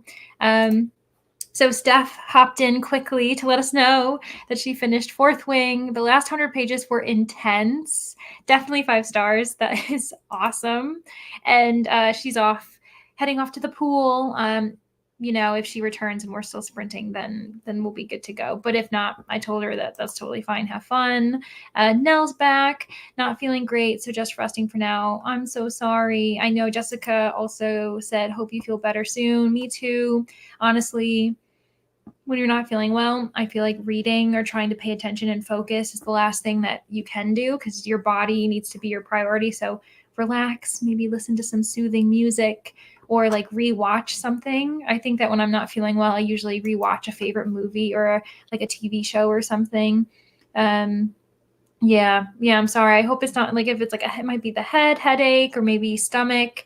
That can kind of impact things too. Tina just watched YouTube and then made some banana oat muffins. Now that sounds glorious. That's something I don't do enough. I used to love baking, but now that I live alone, I'm always like, if I bake something, then I have a million muffins or a million things that I don't need to eat by myself. But that sounds delicious. Anything like banana bread is so yummy too. Like what kind of YouTube are you watching? Also, I don't know if you can hear that. I don't know what's going on. My neighborhood is just alive today apparently, and people are starting like July 4th celebrations already. I mean, it's a random Wednesday evening, and July 4th isn't until next Tuesday, and like I'm hearing someone like set off fireworks, which doesn't make any sense. Like you'd think it'd be like it's probably going to be fireworks celebrations this weekend. I don't know, but yeah. Hope you feel better soon, Nell. Hydration, sleep, maybe some soup. I'm going to take them out of the oven in 2 minutes. Okay, so you're probably doing that right now because you kind of posted that, and then we went into this little sprint or like chatting session. So I hope that they're delicious and you enjoy them when they're nice and warm. Hearts all around. Yes, for sure. I'm back. Hello, welcome back, Brittany. The afternoon got a bit busy. Oh, yeah, I say busy. You typed crazy, but both are at this point synonymous. Totally fine. I hope that it's calmed down now and you can get back to a little bit of productive reading. Lexi got through chapter 3, did dishes, and have been working on my diamond painting. Cool. I love that. See, like this diamond painting, I want to be a person who has more side hobbies, like where I'm like creating something. Like I want to learn how to crochet. I want to like, I don't know. I want to get some hobbies that actually are productive, like things like that, where I'm making something. And I have like a bullet journal. Like I have a reading journal where I do some like kind of drawing, sketching with every review I write. And I've kind of been wondering, do I want to switch to another medium, like in general for fun? But I don't know if I would be good at anything else. I also want to try like, what is it? The wheel, like for pottery, like clay, like wheeling. That sounds really fun. Jessica ate some food, reached 52%. Very nice. You're like getting through this book. I feel like a lot of people are getting some productive stuff done, which makes me feel good because I am too. Danny didn't read. I love how I just said everyone's being productive. Just went and got some dinner. Honestly, making sure that you're fueling your body is a productive task that we need to do. We need to remind ourselves, especially sometimes when I'm hosting sprints. I realize that I kind of forget to eat, which is something I literally never do. And so I always have to remind myself that one of these sprints I have to actually dedicate to food, like nourishing food. Hey there now. Yeah, Glenda, give some support. Sorry that you're not feeling well. Feel better soon. Yeah, definitely feel better. It's not fun, especially I think in the summer, like we don't want to feel badly any time of the year, but the summer when, things are happening and it's kind of nice out, we don't want to like feel crappy. Camilla, I wasn't able to read the sprint. Totally fine. I stopped to eat as well. You made and ate dinner. Tina, those are my favorite muffins. Yeah, don't those sound delicious? Oh my gosh, I wish that we could. Technology hasn't become advanced enough to transfer food digitally. I don't know if anyone remembers. I don't know if it was Disney or some other channel, but there was this one. It was like Smart House. Does anyone remember growing up and there being Smart House and there being like this little like computer where you'd be like smoothie and like the smoothie would just like appear from like pixelated air? Yeah, we can't do that yet, unfortunately. Lexi, my neighbors have been setting fireworks off since May and it terrifies Ellie. Oh my gosh, I'm so sorry. Yeah, well, that's the thing, especially if you're living in an area where houses are near each other. I always feel bad for the animals because they just don't understand. And obviously children too, like anyone who doesn't really fully understand that that's okay, that these things aren't going to harm us. But yeah, it's way too early, especially all since May. Like, I don't really understand what's going on. Can we all just calm down? I was watching Jake Doolittle, a live stream. Oh, cool. From earlier today, where he was talking about Colleen Ballinger. Miranda sings apology video. Oh my gosh. Okay. That's actually really interesting. I'll have to like look into that. I also don't know who Jake Doolittle is, so I might have to look into like that YouTuber. My neighborhood gets lit up with fireworks for a 2-week period surrounding July 4th. Yeah, I guess maybe I'm just like where I grew up, we just don't do that. Well, so in New York, it's also like illegal. Like I can't remember. I know that it's like illegal to sell fireworks, I think, in New York, or is it? I can't remember. It gets confusing because I know like as soon as you come over the border to Pennsylvania, there's like all these shops that let you sell, like they sell all these fireworks. And so people from New York would come down and buy them in Pennsylvania to then go up to like New York to set them off. And it's just like, oh my gosh, it's craziness. And I live north enough where I'm actually closer to Canada. So like it takes a little bit more for people to like somehow get their hands on these fireworks. Nell says, I physically feel fine, but my vision keeps getting weird. I don't know how to describe it. It started my last hour at work, so I just left. It's similar to being drunk, but I haven't had any alcohol. Oh, no, I'm wondering if like it could be attributed to like maybe get an eye test, see if something's going on there. Before I got these bad boys, I was having like headaches, like because I was like looking at screens all day and then I'd be driving home at night and screens were fine. It's more like for long vision, like what is it called? I'm nearsighted. So when I would be driving home at night, because I was working at night, I would like get home with like a headache because I was like focusing so hard on the road. So I don't know if like it could be that. It could be like a handful of things. I hope you're not prone to migraines because that also feels like something that might be turning into a migraine because those are really not fun. I'm sorry about that. Danny says, I've stopped purchasing fireworks because there is more than enough to see from my living room. Honestly, yeah. So where I live, like that way is like a park. Like I'm about maybe a quarter of a mile away from this park, which is really lovely. And so they set off fireworks there. And then in the distance this way, like from any window, whatever direction I'm looking in, someone is setting off fireworks at like a public place. And so usually I just kind of like prop up my chair and like watch it from my window. And I'm far enough away where I'm like not amongst the craziness. So yeah. Nell, do you get ocular migraines? Oh, we were on the same page, Jessica. I have those and feel that way. I also get blind spots though, which are horrible. Oh my gosh. Yeah, no, it's really terrible. And I think there's just not enough research. It's the same thing with migraines and those types of things. Like scientists just haven't focused on that. So there could be like a million different explanations for like eye or head situation things. Yeah, no reading, definitely. Maybe I'll listen to an audiobook, but I'm trying to keep my eyes closed. Yeah, I think that's smart. Keep your eyes closed. And yeah, just try to rest, because I'm sure that it's not helping if you try to strain your eyes and like looking and focusing on anything at the moment. But it feels, it's annoying, that you can't just continue on with your regular life, that this is a disruption. But I might like see if it's something to do with like, if you want to get an eye test, or yeah, just check with your doctor. It could be like blood pressure. I think if you've got like stress and other things, it can cause that as a, what is it, like manifestation, that kind of symptom. The muffins are out of the oven, very delicious. Yay! Well, that's great. I'm very jealous. I don't have anything like kind of sweet like that in my house at the moment. You mentioned Jane Eyre a couple hours ago. I did. I was too busy to comment then, but I read that 2 months ago. It is a bit long, but not difficult. Okay, well, that's what's interesting is, so yeah, like I said, I've read Wuthering Heights, and obviously not every Bronte sister writes the same. So I'm not comparing that, being like, oh, this must be this.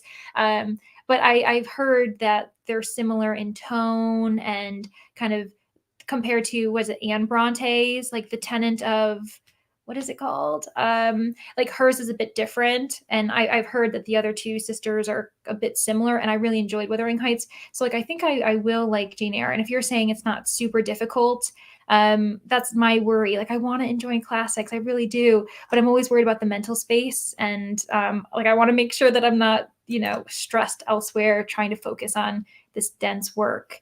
No, this is new for me. I don't know if I'm dehydrated. That could be it, or if this is a new thing that comes with age. I wouldn't say it comes with age, because I feel like unless there's something like in regards to like hereditary stuff, like maybe if like your own parents or someone else in your family has experienced this, then you've kind of inherited genetically something that they are experiencing. But yeah, hydration is also a really good point, especially like depending on how much you've eaten, what have you eaten, how long ago was it. It's really annoying that you can come up with like 10 different reasons why you're feeling a certain way, and you're just like which one's going to do the trick, because you don't have time to do everything. But yeah, I thought you were going to say Back to the Future 2 first. Oh my gosh, yes! Because it has food stuff like that too. Even though that's set in 2015. I know. Isn't that so funny when it's like a futuristic time, but now we're actually more futuristic than that is the funniest thing. Smart House was ahead of its time. Honestly, yes. And I don't think it gets enough like replays or people talking about it. It's almost like we've kind of forgotten that one existed, where you'll see like people showing clips from other kind of classic Disney or other platforms, but you never see anyone like reposting or talking about Smart House. Yes, the Smart House movie that had the same kid that was in a whole bunch of other, yes, because he suddenly was like really popular. He was like in everything. I can't think of all of them. One was Luck of the Irish. Oh my gosh, yes, Luck of the Irish. The thing is look, correct me if I'm wrong, but the villain in Luck of the Irish, who was like the leprechaun, isn't he also in Psych? Isn't he the detective in Psych that like is always really angry? I think it's the same actor, but I might just associate him because I think they both have the very intense eyebrows. But yeah, I'm so glad you brought that up. Okay, hope some water helps. Yes, maybe some water. Yeah, maybe some ibuprofen or something if you're okay with that type of medication. Jake Doolittle is the same group as like Curtis Connor, Danny Gonzalez. Oh, okay. Yeah, and I definitely especially know like Curtis Connor. I've seen a few of his stuff, so yeah, I feel like I'd be interested in that. And he did a 5-hour live stream talking all about Colleen Bollinger and watching her videos and other people's videos about it. Yeah, like reacting to it. Okay. It used to be illegal to set fireworks off in Ohio without a permit, but they reversed that decision a few years ago. Yeah, and it's really confusing because like all of our states are very close together, and we each have different policies, and they change. And like that kind of also causes loopholes, because like, okay, well, I can buy it here, but I can't set them off here. I can't buy it here, but I can set it off there. And it's like, what is going on? As someone who works in an ophthalmology practice, I would recommend a dilated eye exam. Yeah, that's a good idea. Yes, let's. I was gonna say, I was like, please, if someone has more expertise, because I don't have any expertise. But I think Lexi is probably the safe person to ask for advice. Thankfully, no migraine. That's good. I just can't look around too much or things get weird. Yeah, it sounds like almost like a dizzy spell. And yeah, just take your time doing whatever you need. Maybe also like let someone close to you. Oh, gosh, scared me.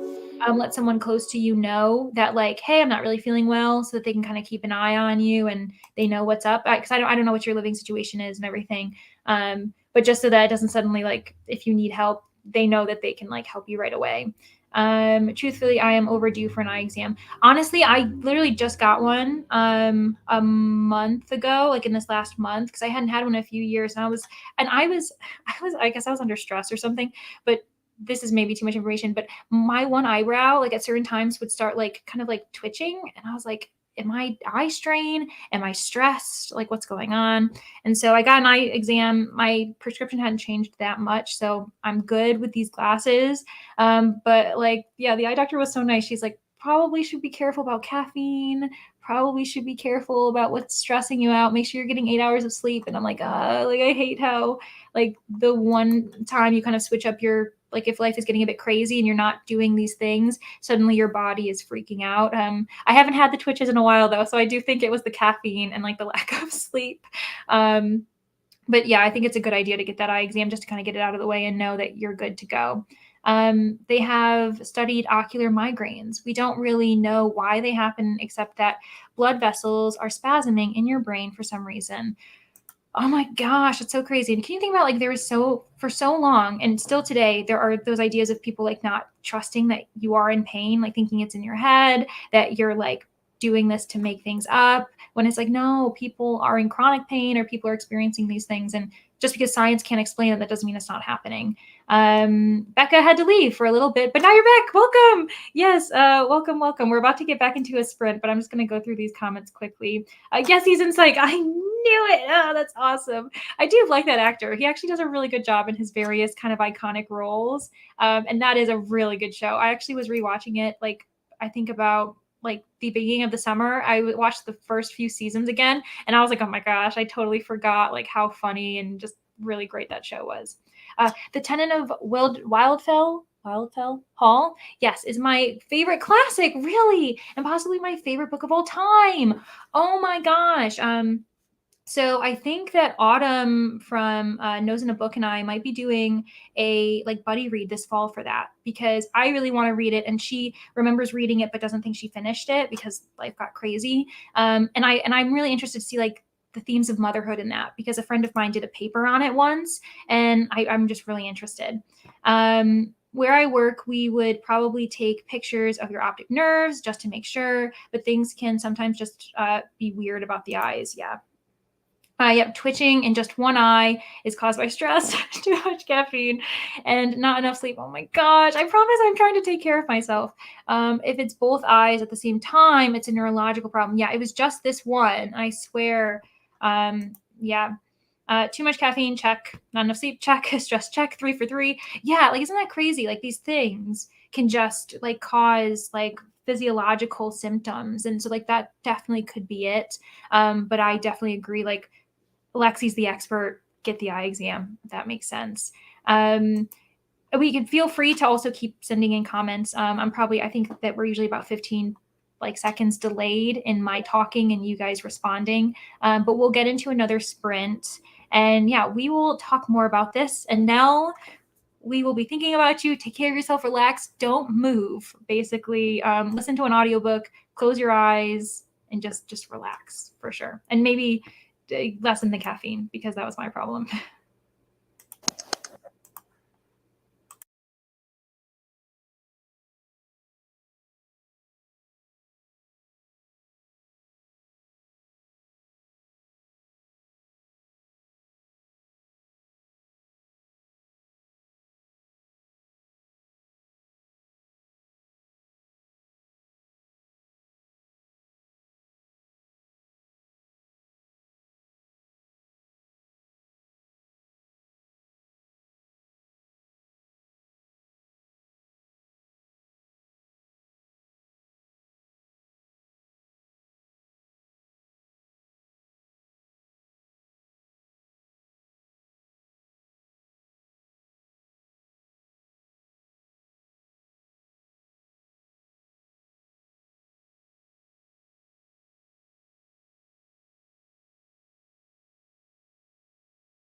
Hello, welcome back, everybody.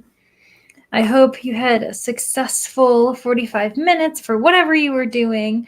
I ended up I've got like 5 more pages in this chapter that discusses like Detroit and how there are like kind of an obscene number of abandoned buildings, whether it be like homes or businesses, and how like the city's been kind of dealing it with it, whether it's like the city itself or just the citizens trying to still keep certain areas inhabitable and safe. And it's really interesting. Like this is becoming such a fascinating read, and this is why I like reading nonfiction, but I just don't do it enough.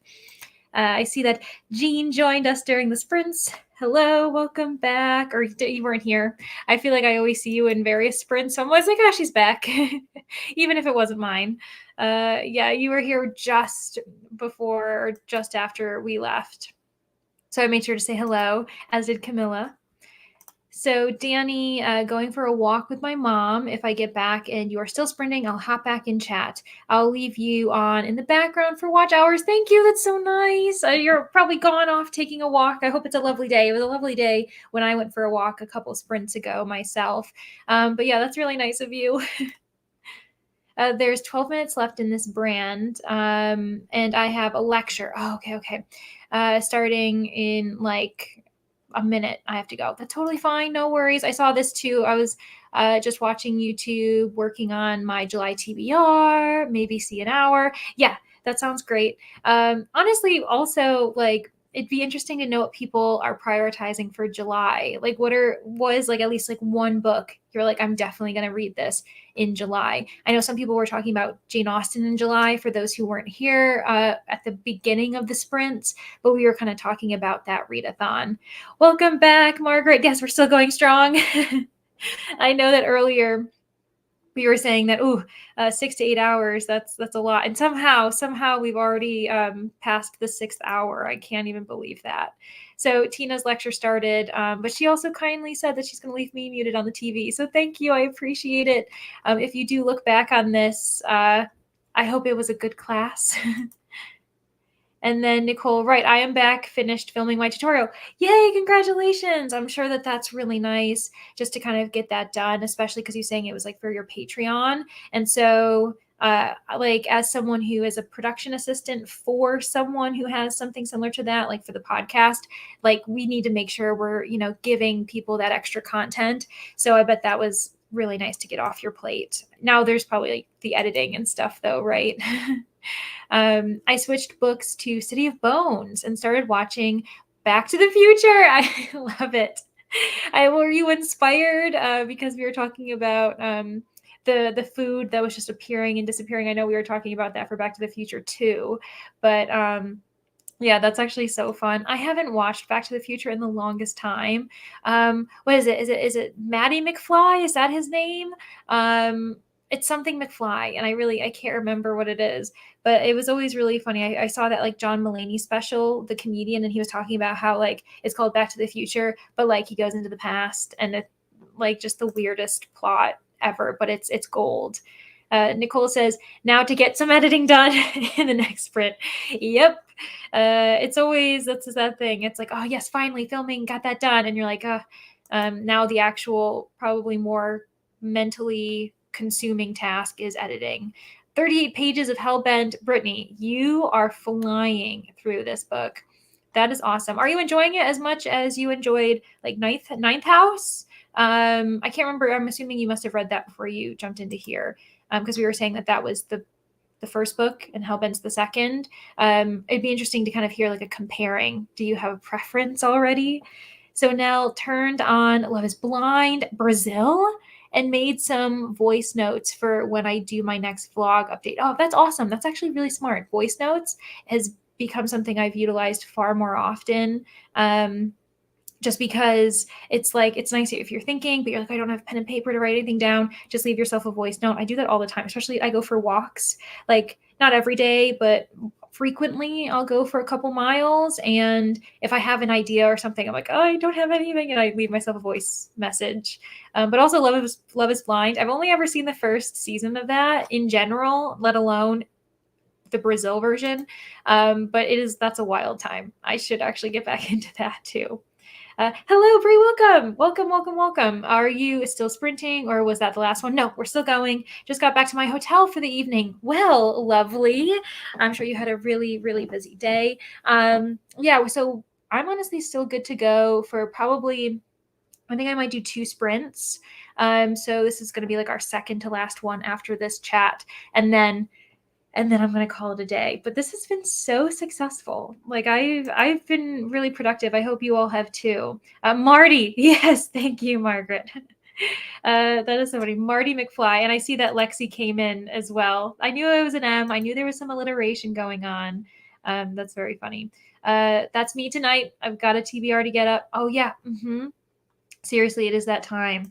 Yeah, and there's so many readathons that go on, I feel like, in the summer. So you have to like prepare, for instance, Sarah Y, who is here. I don't know if she's still here. But we're doing kind of like a summer beach readathon for July, which is really exciting. I'm assuming that she's going to have like an announcement video soon coming up. Margaret, you are also, I know that we were recently talking about an announcement video for you too. So if anyone is like looking for a readathon and something to kind of like get them excited, go over to Margaret's channel and watch that, because I've been meaning to do that because everyone was talking about it in Brittany's sprints yesterday. And I haven't done it yet, but I've been meaning to do it. Jean, I'm going to be reading Keeping Her Safe at 45% good smut. I love that.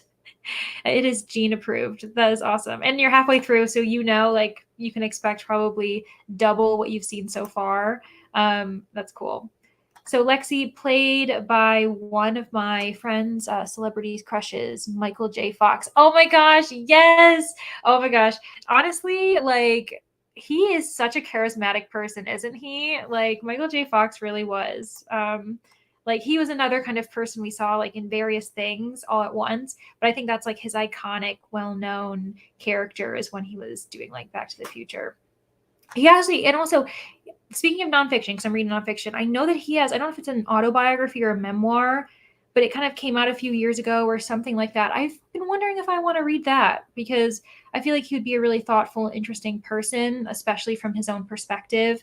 I can't remember what ailment he has. I'm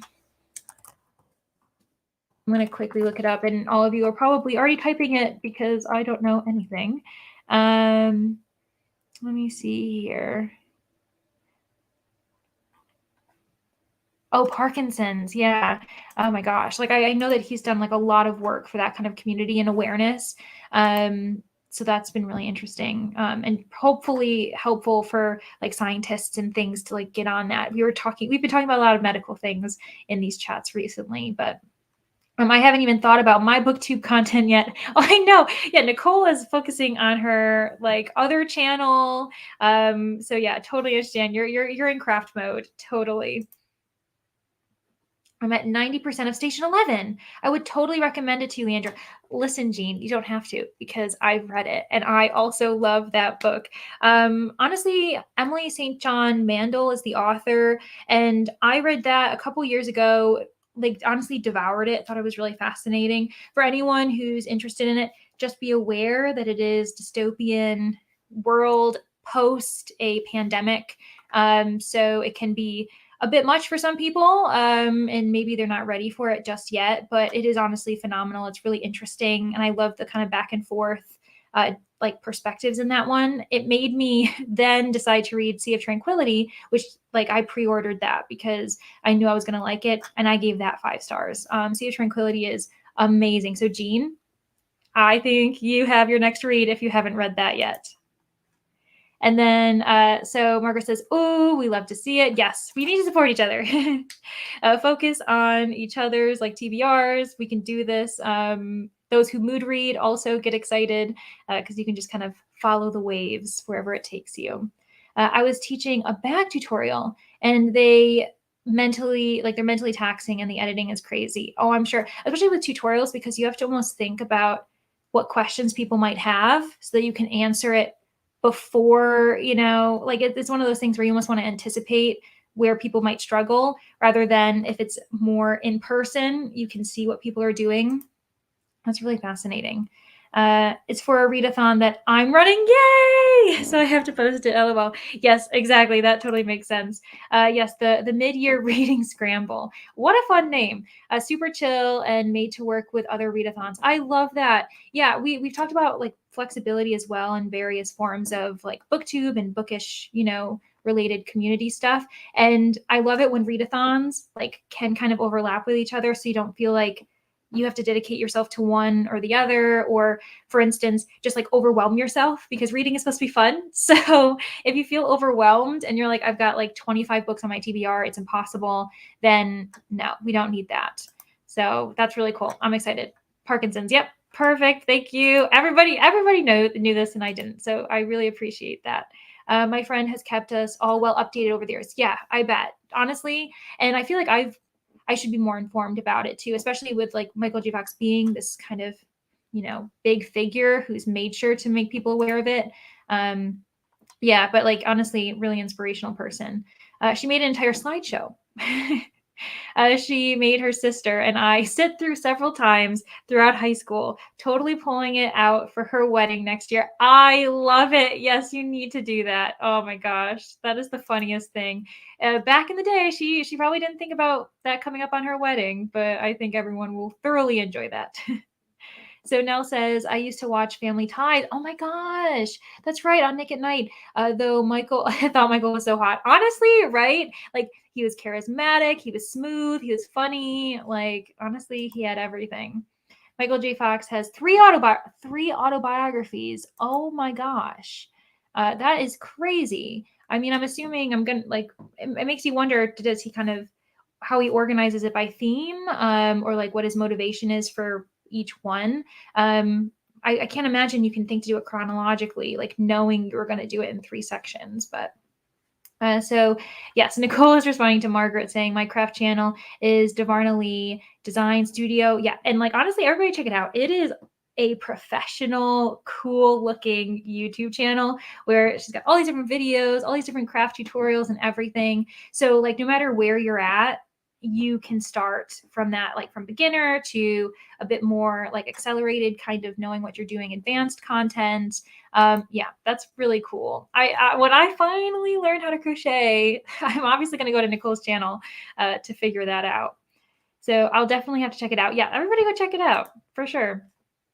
My announcement is officially scheduled for premiere. If anyone wants to turn on the notification. Oh my gosh, yes, thank you. Everybody, yeah, self-promote. We've got Margaret's readathon video. We've got Bree's own announcement video. Like, let's support each other. That is awesome. And plus, it adds to the fun of it, because I know that another well-known one we've been mentioning multiple times is the Jane Austen in July, and it's like, it's just not for everyone. Like either if you want to read Jane Austen, the adaptations, the retellings, but like if you're not interested in any of that type of Regency era stuff, then it kind of makes sense that hopefully more other readathons can like be a bit more inclusive. Nicole says, yeah, tutorials are hard and I make lots of mistakes. Yeah. But honestly, like, I think that's kind of nice when people admit to having mistakes who are like professionals and like are veterans of the trade. It shows that like, no matter how much you do it, like you're a bit human, it's okay. You have to explain step by step, and I gear my tutorials to beginners, so they are really in depth. Yeah, which is lovely, but yeah, taxing mentally. You probably physically feel quite tired after doing it. Yeah, I can totally like understand that. But yay, okay, now you're on to editing. Hopefully you can kind of try to relax, give yourself a snack. At least you can eat while you're editing. That's pretty cool. I also need to like record some things. I was thinking about doing maybe like a like thinking about my book haul in the last 6 months, because I really haven't bought that many books because I'm Leandra the TBR Zero and I've been trying not to do that. And so I actually have written down every single book that I bought in the last 6 months. And I was thinking about doing kind of a recap and reflecting on that. So that's probably my next recording opportunity. I used to watch Family Ties when it was live on Monday night. Oh my gosh. I know we don't really do live television anymore in general, right? Like if there's anything, it's like canned laughter. It's not real laughter. That's something I kind of like wish that they'd bring back.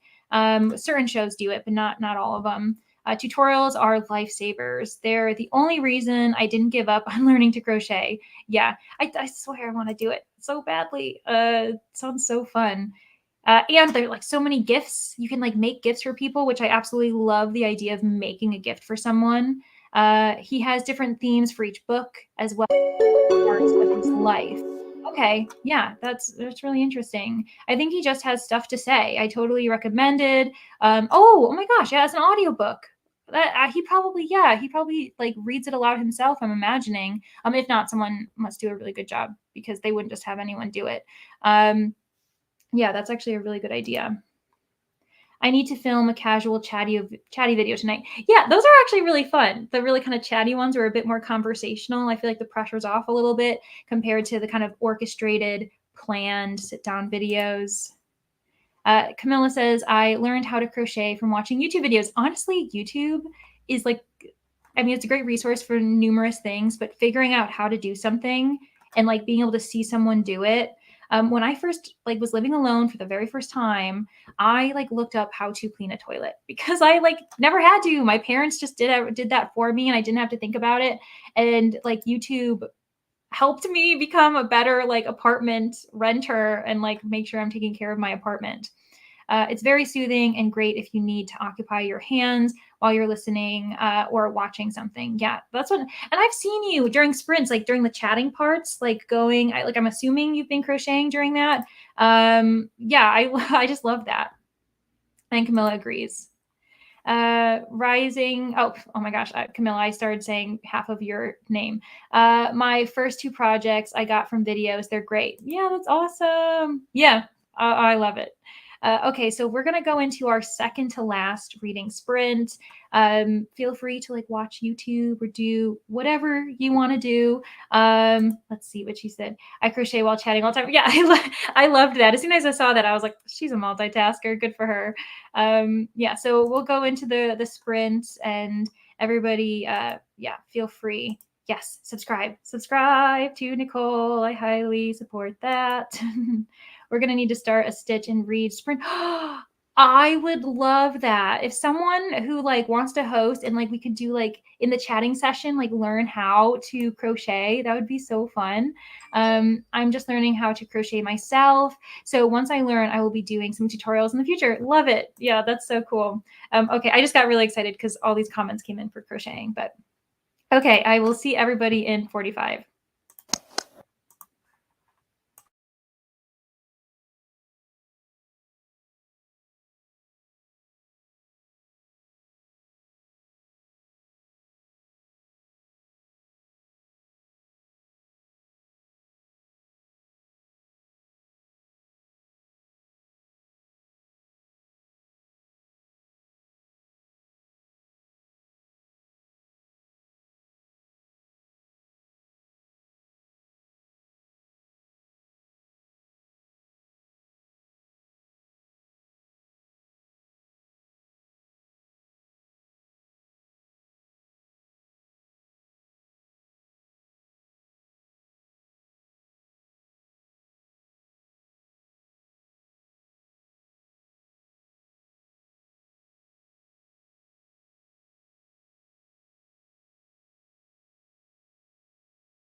Hello. How did everybody's sprint go? Mine was really good. So I finished the chapter that I was reading in Islands of Abandonment. And so we finished on talking about like Detroit, which is fascinating. And it looks like the next chapter, it's called Days of Anarchy. And it's focused in New Jersey now. So I don't know. The first section was taking us all across the world, like mostly kind of Europe. And now it looks like, I don't know if she's kind of organized it by like geographically. So now we're kind of in North America, but anyway, and then I'm really adoring this. Like if anyone's a huge fan of like middle grade adventure kind of fantastical things, like this has been really fun. It's been really funny. There's a bit of like mystery where we're seeing like different things, puzzle pieces coming to place. And yeah, it's just been like really sweet. Like I haven't read a middle grade, I think all year actually. So this has been a treat. So we ended, a lot of comments came in, but at one point, Margaret had mentioned that we're going to need to start a Stitch and Read sprinting kind of event or thing. And then Kay Simmons, Christina, who just became a Goodreads friend of mine, hello, said that would be really fun. And I totally agree. I think that would be so cool. We would need like, obviously like Margaret or Nicole who's learning, like people who kind of already who know how to do it, to help those who wouldn't know anything, but I would be totally down. And I'm okay with being in the comments and just like slowly making mistakes without anyone seeing it. Jean says, my grandmother taught me to crochet starting at the age of 4. She said it would get a good husband. No husband. Well, you know how to crochet. You know what? Don't need no husband, that's for sure. Margaret says, that sounds so cool. My grandmother taught my mom to sew, and then my mom taught me. I was too little to be trusted with needles when she passed. Yeah, that's the thing. It's almost like being trusted with how to, like, especially with sewing specifically. I've never used a sewing machine, and like that would scare me, I think, just like putting a finger in there or something. And then Kay says, LOL. Oh, Jean, sorry. That just reminded me of my grandma. Yeah, it's kind of sweet. I feel like we've talked a lot about family, like especially grandparents, because Lexi earlier was talking about her grandfather and how like the puzzle, the last puzzle he made, they ended up framing. And yeah, we've had a lot of kind of like reminiscent times at the moment. Nina says, yeah, you're still here. I am. We are all here. And earlier, you were also saying down in the comments that you're trying to figure out what to read. Did you figure it out? I'm sorry that we weren't here to like help you in the selection process, but you had a great time celebrating with your mom. Yay, that's so exciting. Finally made it back. Yeah, lovely. I hope you had some good food and it was delicious. Definitely better than the Cheetos you were like having to eat earlier. Yeah, Margaret tried to come to the rescue and ask if you needed help for choosing. Sarah says, hey, I'm back again. Welcome. So many people are back. This is great. I feel like this is like kind of the time where after people have done some dinner things or other types of activities before it kind of became nighttime. Now the activities are done and we're kind of all back and ready to read. Reading of Blood and Bone by Nora Roberts. Sarah, oh my gosh, I think Tina is still in her class, but she just finished the Nora Roberts book. I don't remember if you guys crossed paths during the reading sprints, but that's really funny. And Coven, a graphic novel. Oh my gosh, I read Coven. It was my first graphic novel that I ever read, and it was really good. I really enjoyed it. I didn't even read the physical book. I actually got it through Hoopla and like read the graphic novel on my computer on my phone. That was really cool. So if anyone wants to like try out graphic novels, I feel like that's like a good place to start because I really enjoyed that. And I hope you are too, Sarah. Yes, welcome back, Danny. Awesome. I hope you had a good walk with your mom. Hello, Izzy. Welcome to the party.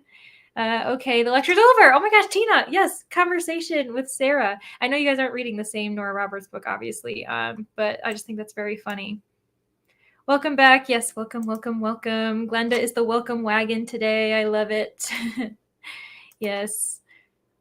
And Tina says, while watching my lecture, I was organizing books, love it, and looking at them. And I think I'm going to read An Offer from a Gentleman by Julia Quinn. which one is that? Like, I'm assuming that's in the Bridgerton series, but like which couple, like which Bridgerton sibling is like the head of that one? Because I know like each sibling has their own book, to my remembrance and knowledge. Yeah, awesome. So exciting. And also, reminder, in the next sprint, which is our last one, if you're needing a little bit of a break, maybe head over to The Word Nerd, to Margaret, to go check out the mid-year reading scramble for her own readathon. And Brie also said that she did an announcement video, and that's literally what I'm going to do. I'm going to be checking those out. Speaking of, filmed the short chatty video, yay, and edited 4 minutes of it. Nice. Sometimes, like depending on like how eloquent you are that day, I'm always a little bit pleased when it takes me a little bit longer to find something I have to edit or fix. I'm like, oh my gosh, Leandra, you are becoming quite the eloquent queen. Other times, I'm chopping up my videos left and right, and I'm like, how did I get a thought through? So Margaret finished the rough edit of a video. Great. Now to do the final edit and adding graphics. Oh my gosh, I know. It's always like, it's like a layered process. For me, my final thing is adding like little music stuff like in the background if I do audio. Oh my gosh. Lexi read a few more pages and have been adding videos to my watch later. Yay! Woohoo! I know, I love it when you do that and then it just kind of goes one after the other. And then you can kind of be doing other tasks. You don't have to keep searching for a new video. Danny said, I added the hat makers to my TBR. It sounds really cute. It is, genuinely. And it's like, it's just so fun. Like the little names, like the hat makers, they make hats. There's this like event where there's like theft going on. And so they bring in like an inspector and his name's Sternlaw. And he's just the most absurd man. He's like, okay, so this was in the room earlier. And they're like, yes. And now it's not. And they say, yes. And he's like, okay, I'm gathering this information. This sounds like a theft. And they're like, yes, we know. And so the characters are very funny. I'm really enjoying it. And there's like a lot of wordplay. Like at one point they're saying how this one thing is unruly. And after it, our main character Cordelia is like, okay, so now it's ruly. And they're like, what? And it's just a nice play on because, there's those words that don't have any type of thing that's connected to them, like disheveled, but we don't have anything shoveled, like those types of things. I love like language wordplay in books. It's just so fun. So Brittany, 34 pages of Hellbent. Honestly, you've gotten through at least like 120 plus pages in this one book today. So much happened in those 34 pages. I need to just sit and process. So good. I'm really glad because there's always this kind of hype and excitement, like when you're really interested in this book and you want it to be good, and it kind of stinks when it doesn't pan out, but it sounds like Hellbent is a book that needs to be read. Tina says Stitch and Read. That sounds really fun. Yeah, doesn't it? Or Stitch and Read. What am I saying? Stitch and Read. Yeah, doesn't that sound really fun? Like the kind of, we could do like maybe like every other sprint, like one's like a stitching session and the other one or whatever we're doing. I like love that idea. Crocheting and listening to an audiobook is like peanut butter and jelly. Honestly, yes. That's why I want to learn, because I've gotten so into audiobooks that like what I do is puzzling and other things. But like I would love, crocheting sounds like the perfect combination. Or any craft, all listening to an audiobook. Exactly. I got a fair bit edited. Lovely. Very nice. Margaret says, you really want to see a scary sewing machine, go see an industrial machine. They go so fast. I cannot imagine. Like, I'm sure that they do. And you've got to be like so on point in knowing what's happening. Oh my gosh. I took sewing classes when I was little. I made my own quilts and had my own little sewing station at my house. Unfortunately, I didn't stick with it. Yeah, like I like a quilt. That sounds like, honestly, if there's like, certain stages of cool in the sewing community, for me, I think a quilt, that would be the coolest thing. I mean, clothing's super cool too, but I just love the coziness of a quilt. People used to say how, like back in the day, we'd be like, oh, hold on to your like old t-shirts. And then, you'd cut squares and eventually a quilt would be made by some type of relative. And like, I never had a relative to do that, but I was like, that would be so cool. Bree says, oh, the industrial ones are terrifying. Oh my gosh. Okay, add that to my like unrational fears list. Kay says, had to start that chapter over like way too many times. Oh no. Got distracted by peach cobbler. I mean, what a lovely distraction. That actually, that sounds perfect. I mean, any type of distraction that's food, I am all for it. Nicole, editing is going quicker than I expected. Lovely. That is so good. Izzy, I just started The Sinner by Chantal Tessier, or Tessier, I guess. I don't know why I always want to make it French. Can't wait to not put my Kindle down. Oh, I love it. Yeah, it's great. When you're doing it, you're like, this is going to be a read that I'm not going to want to put down. I might lose a little bit of sleep. Totally worth it. Brittany, I wish I could sew. I feel like it would be so useful. Yeah, like I think it's like one of those skills that could be really applicable. And especially again, like for gifts, if you wanted to make something, it could be like a cheaper option or like a more wholesome kind of like, I made this for you. Like I put sweat and tears, hopefully no blood, but like I put the work in. Tina says it's the third book in the Bridgerton series, which is Sophia and Benedict. I'm trying to think. Benedict. Which one? Oh my gosh, I'm trying to remember. Where are we? Is Benedict, is he like the second brother? I'm so like lost. Yeah, so he's one of the siblings, but I can't even remember. It is not going to be season 3. That's what I was gonna say. Because like I know that they made this huge thing where they've switched it over so they could follow. Is it Penelope? Like they really like her as a character. The same character who's in Dairy Girls. I can't remember the actress's name, but she is honestly a brilliant actress. They're skipping over book 3. Yes. Okay. Going to book 4 for season 3, and then sounds like they'll probably then backtrack. The video is an informational video on Stuff Your Kindle Day. Oh my gosh, that is happening on Friday. Oh, perfect timing, everybody. If you're interested in that, like that is so great. Just in time. Great idea, Brie. Yes, I agree, Brittany. I feel like Kindle Day is going to be so dangerous for my TBR. Yeah, seriously. I think especially when we're talking like ebooks, you can't physically see the number of books, and I feel like you're not thinking about how many you're adding to your cart. So yeah, that does sound dangerous. I didn't even know this was a thing until I saw it on TikTok the other day. TikTok is like the place for book news, I think. Like that is the place where I feel like I hear about all these other things happening. And I'm like, oh my gosh, now I know. The worst thing is when it's delayed, when it's become popular like a week after it's done. And you're like, well, I wish that this was on my For You page a week ago. Sarah says, I want to learn crochet too because my grandmother recently gave me all her craft things. Oh my gosh, that's so nice. Yeah, for sure. And I feel like I've heard maybe crochet is one of the easier things, or I think there's probably like a certain like languages, like if you learn one first, then other things seem easier. But if you start with another, I don't know what it is, but I feel like crocheting with the one needle is like people's gateway crafting to ask. Yeah. I had to learn to use one in a costuming class, for school. I did not use it often. Yeah, that's really interesting though. That's cool that you had that opportunity. It's super easy to learn the basic stuff. You don't need a machine to learn the useful stuff. See, that's what like I remember like as a like youth back in like middle school, we'd have like I think we called it was like facts, family and consumer science, like back in the day, home and careers. And we like would do sewing and stuff. And I still remember that. I just have never really used it since. If it's hand sewn, someone has bled on it. Okay. Guaranteed. That is so funny. That's true. Maybe that should be my next project, just to learn the basics of sewing. Oh yeah. And then, there's different types of stitching and things like that, I'm sure. I'm sure like Nicole can also help with a few other like tutorial videos that she has on her craft channel. My grandmother made a quilt out of acrylic outfits from like the 70s. It didn't breathe at all. Yeah, that's definitely that makes sense.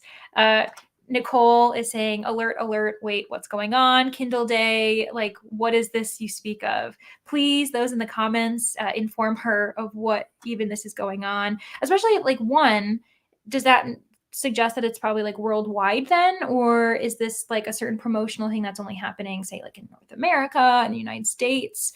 That's what I would be wondering, especially because Amazon is such a huge kind of company and Kindle is so widely used. You'd hope that it would be something that everybody can take advantage of. But yeah, Bree says there are thousands of ebooks that will be free on Friday. So if it's on our Friday, then that means, Nicole, it's like your Saturday. So maybe even just do a few Google searches like Saturday, to see if that's what's going on in Australia.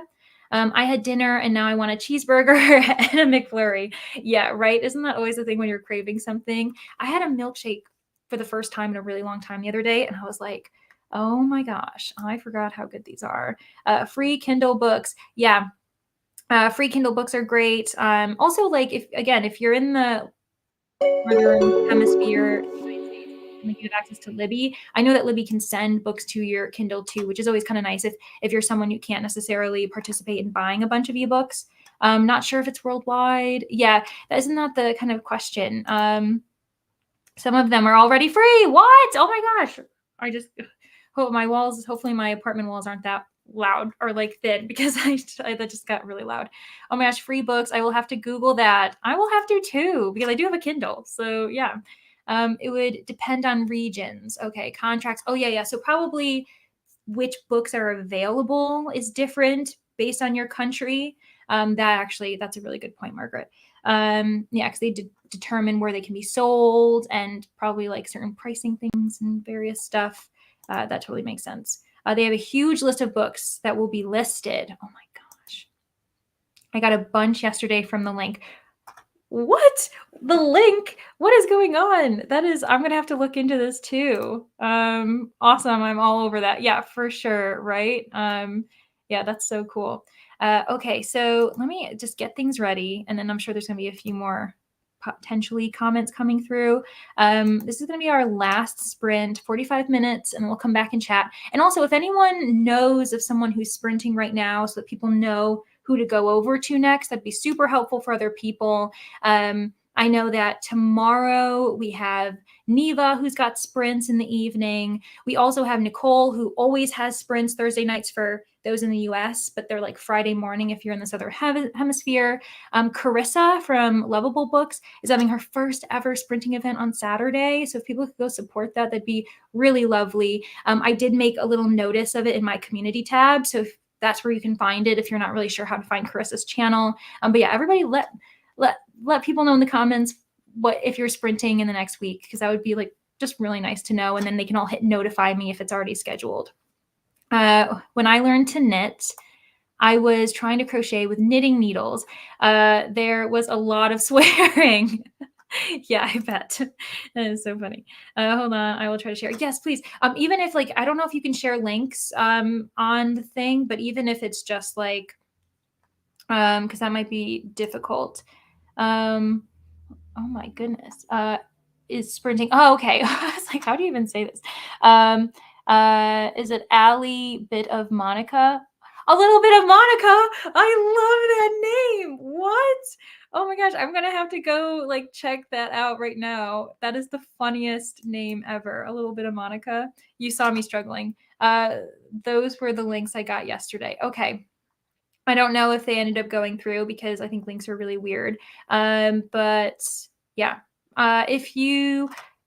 Christina, if you want, maybe you could, if you're friends with me on Instagram, you could probably send them to me on Instagram, and then I could put them in the description. That seems like a lot, but that could be one way of kind of doing the workaround so that everyone has access, because links get weird in the comments. We have sprints coming up all weekend. Yay for the mid-year reading scramble starting Friday night on my channel. Perfect. And then I'm sprinting every Thursday and Sunday. Yep. And those are in the evenings for the Northern Hemisphere. That's Friday and Monday for those in the Southern Hemisphere, 9 a.m. Yeah. I want to say Nicole is like that's a habitual thing I do every week, is I stop in for Nicole's sprints, because they are so much fun. Links don't go through unless you're a mod. I know, it's so annoying, but I get why, to prevent spamming. But yeah, Christina, if you want to, my Instagram is at Leandra _TBR, the TBR0. I don't know if you have Instagram. Oh, or I don't have Insta. I think they are on Discord. Oh, okay, perfect. Yeah, you could do it on the Discord. Whichever Discord you're on. Like Nicole has a Discord, and you can find that in her link. Brittany and like the book club besties have one as well. Like pretty much a lot of people here have some type of Discord in the comments. So much reading happening with all the sprints coming up. Yeah, seriously, like you can find someone who's sprinting every single day. It's honestly lovely. It's really nice, because like it's become my favorite thing, and you get so much done. Like I'm literally so productive. Like I don't think I would have read that much nonfiction, especially today, if we weren't doing these sprints. So yeah, it's awesome. Okay. on that note, I'll do some Googling and see if I can add anything in the description, if I can find some links, just in case. But yeah, we'll see what we can do when we come back together in 45. But happy reading, editing, eating, whatever you're doing.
Hello,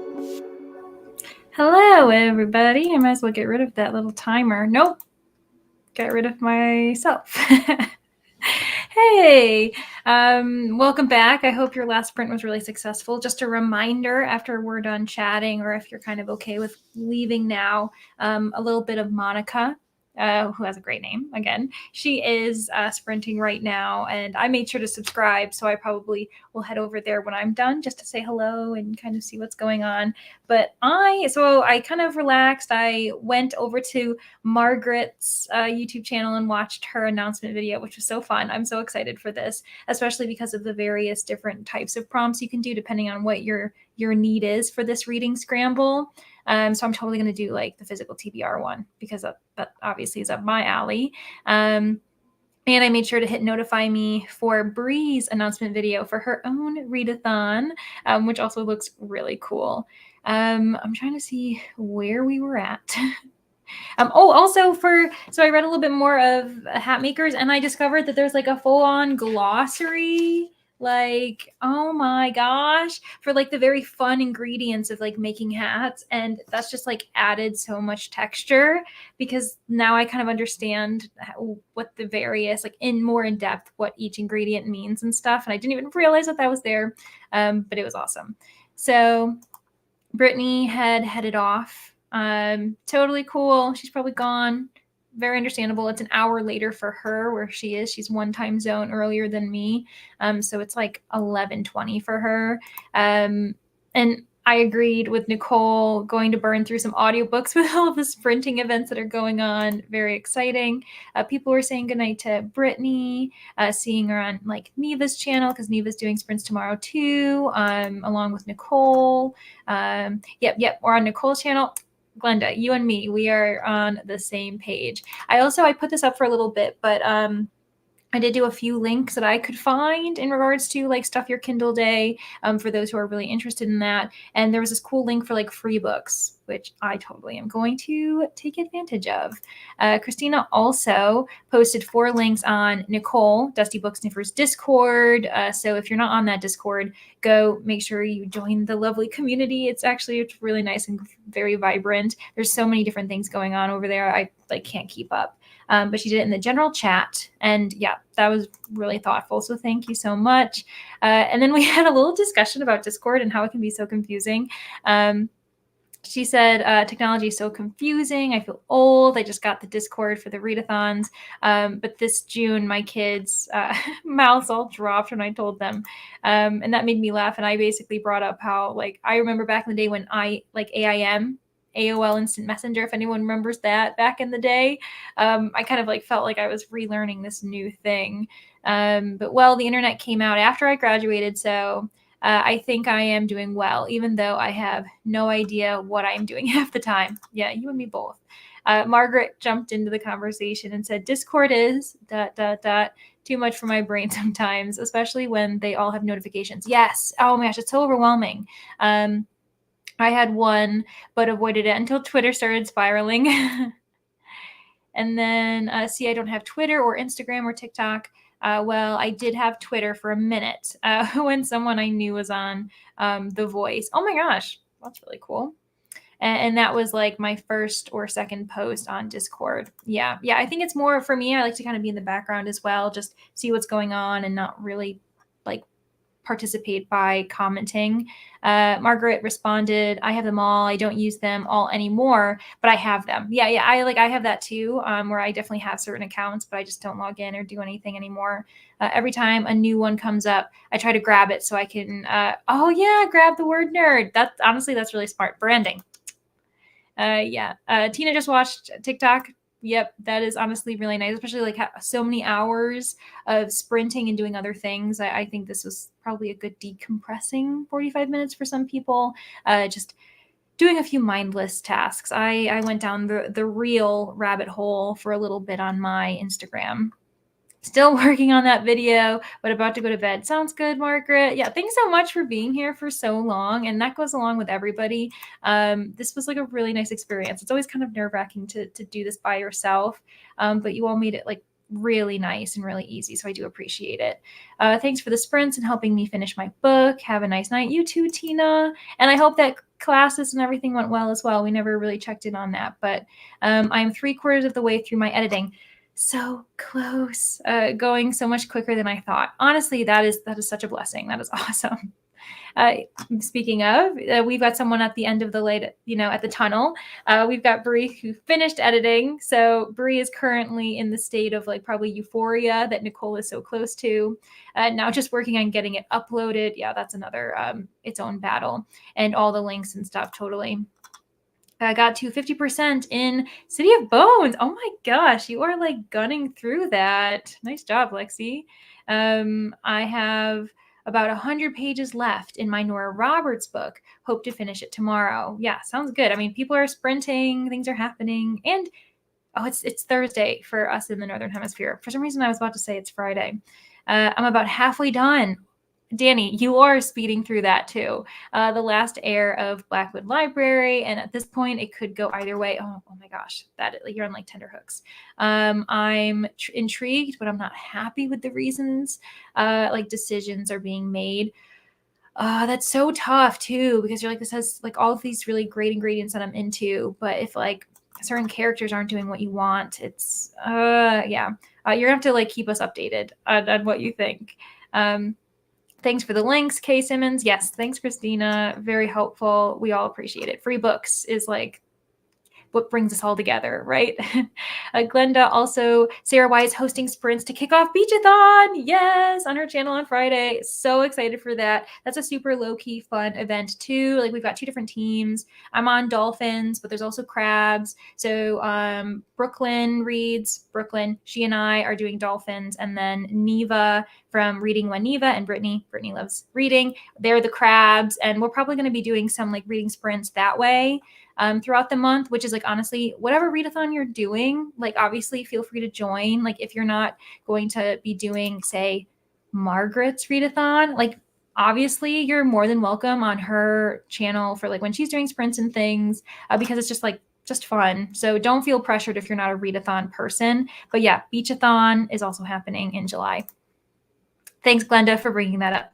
And sprints for Friday night there too. And I think you guys are doing it for like the weekend of mid-year reading scramble too. So like, again, just galore. We've got reading sprints happening. I remember ICQ chat. Oh, also, I wasn't allowed to aim. I totally like skipped. I just saw Margaret and was like, Margaret's readathon, moving on. Yeah, I remember I did it, and I don't know what I was doing on it. I remember the away messages. Don't get me started. Like just the ridiculous things that were happening on AIM, and like thinking we were so cool. Yeah. I remembered ICQ chat. I don't know that. Now I am showing my age. I don't know if you're showing your age or if it's just, it could have not been something also like popular worldwide. But I would like to know if someone else knows what that is. And also like, what was the platform from that? Because I really don't know what that is. Thank you for sprints, Leandra. Yeah, of course, Nicole. It's been helpful for my editing and motivation. Very good. I'm glad. I'm glad to like pass on like what you often do for me, multiple nights a week. So I'm glad that I was able to throw in some like editing help, at least like morale and everything. Yeah. Happy to share. I got to page 62 of Fortune Favors the Dead. Thank you, Leandra, for the sprints. Good night, Leandra, and everyone. See some of you tomorrow on Neva's channel and or Nicole's channel. And you know what? You can always have like both tabs open and then just kind of switch back and forth what you're interested in doing. Thanks for sprints, Leandra. Yeah, of course, Danny. It was a lot of fun. I've enjoyed chatting with you. Lovely people in the comments. Yeah, literally, what a great crowd. Like, everyone has been so lovely. I know there's some of the people who popped in earlier aren't here anymore, but just everyone's been so great. Oh yeah, fully jump on for whatever your reading needs. Yeah, exactly. Like, this is just for fun, so whatever you want to do. I don't even require my co-host to be doing my readathons. That's awesome. Like genuinely flexible. Like we cannot emphasize this enough. Oh man, I remember when Leet Speak. What is that? Because popular, if that tells you how old I am. I don't even, LEET? oh my goodness, maybe things were happening I didn't even recognize. I had to look up AIM. I remember the phone chat. Yeah, I just remember like AOL Instant Messenger. And yeah, I think that's like, especially like for me, when like my friend group started using like the kind of shortened BRB and all of that stuff back in the day. Like if we could shorten it, that was the coolest thing. ICQ chat was a global, it was from the late 90s and early 2000s. Oh my gosh, I'm gonna have to ask like my brother if he was that, because he's a bit older than me. And so, late 90s, early 2000s, I was a youth. I was a young child who didn't even like have a phone at that point. Like I didn't get a phone until I think I was like 13, which is still quite early actually. I had like a flip phone. It was pink. It had like the antenna that came out. If anyone like for if that even worked and meant anything. But yeah, it was this chunky pink phone. We had T9, so you had to like if you wanted to see, you had to go ABC or whatever. It was, oh my gosh, you had to hit the 1 3 times. We're going back. But now with these like smartphones, it's hard to remember. Like my parents, their first cell phone was like this huge, like basically as large as the landline that we had. Just wild. Started in 1996. Yeah, okay. I always forget when I was born. That sounds really bad. So I was actually born in 94. So I was I was a baby. So that's why I don't remember what ICQ chat is. But I might have to look into that just because I had no idea. I thought AIM, of course, for me was like the first thing. So it's good to know that with every generation, they think they're the newest cool thing when it's like, no, no, you're on the shoulders of giants, people who started way before that. Yeah, Christina says she graduated in 94. It's a great year. Everything cool was happening then. Oh my God, my second phone was a keyboard phone. Oh yes, for exactly that reason. Yeah, it was like you could do I had, what was it? The Blackberries were really popular, but I had one was from Sprint. I think it was called like the Razor. It was lime green, which I don't know why I did that. But yeah, it was like you did the flip and then, oh my gosh. That was so fun. I remember it was the coolest thing. And now none of us would probably find that very useful. I was 26 years old in 96. Well, you know what? A lifetime of knowledge. I love that. That's so funny. Yeah, I always like want to be like, oh, the 90s. And I was like, Leandra, you lived in most of the 90s, but like your memory capacity is nothing. So hello, thanks for the sprint. So enjoyable. Yeah, thanks so much. Thanks everybody. I really appreciate you all. And I'll be seeing you in the next one. I don't really know when I'll be doing them, but I'm really glad that so many people came out for like a random like Wednesday for me, Thursday for others. I had a Motorola. Technically, I still have it. I love that. I kind of wish I kept my like old tech stuff just to look at it. I know at home we also have like the old Game Boy Color, and we also had the lime green one. Oh my gosh, like take me back. That was so fun. I played so much Mario on that specifically and Pokemon. Um, okay. Well, I'm probably going to head out, but yeah, thanks for making me feel better. That's so funny. Yes, we support each other. We're all coming from different places in life, for sure. So I hope I didn't make anyone feel too young or too old, bringing up all of this like random tech history. But yeah, so everybody go over to a little bit of Monica or someone else if they're sprinting, or have a great night or a great morning. I'll see you guys next time. Okay, bye.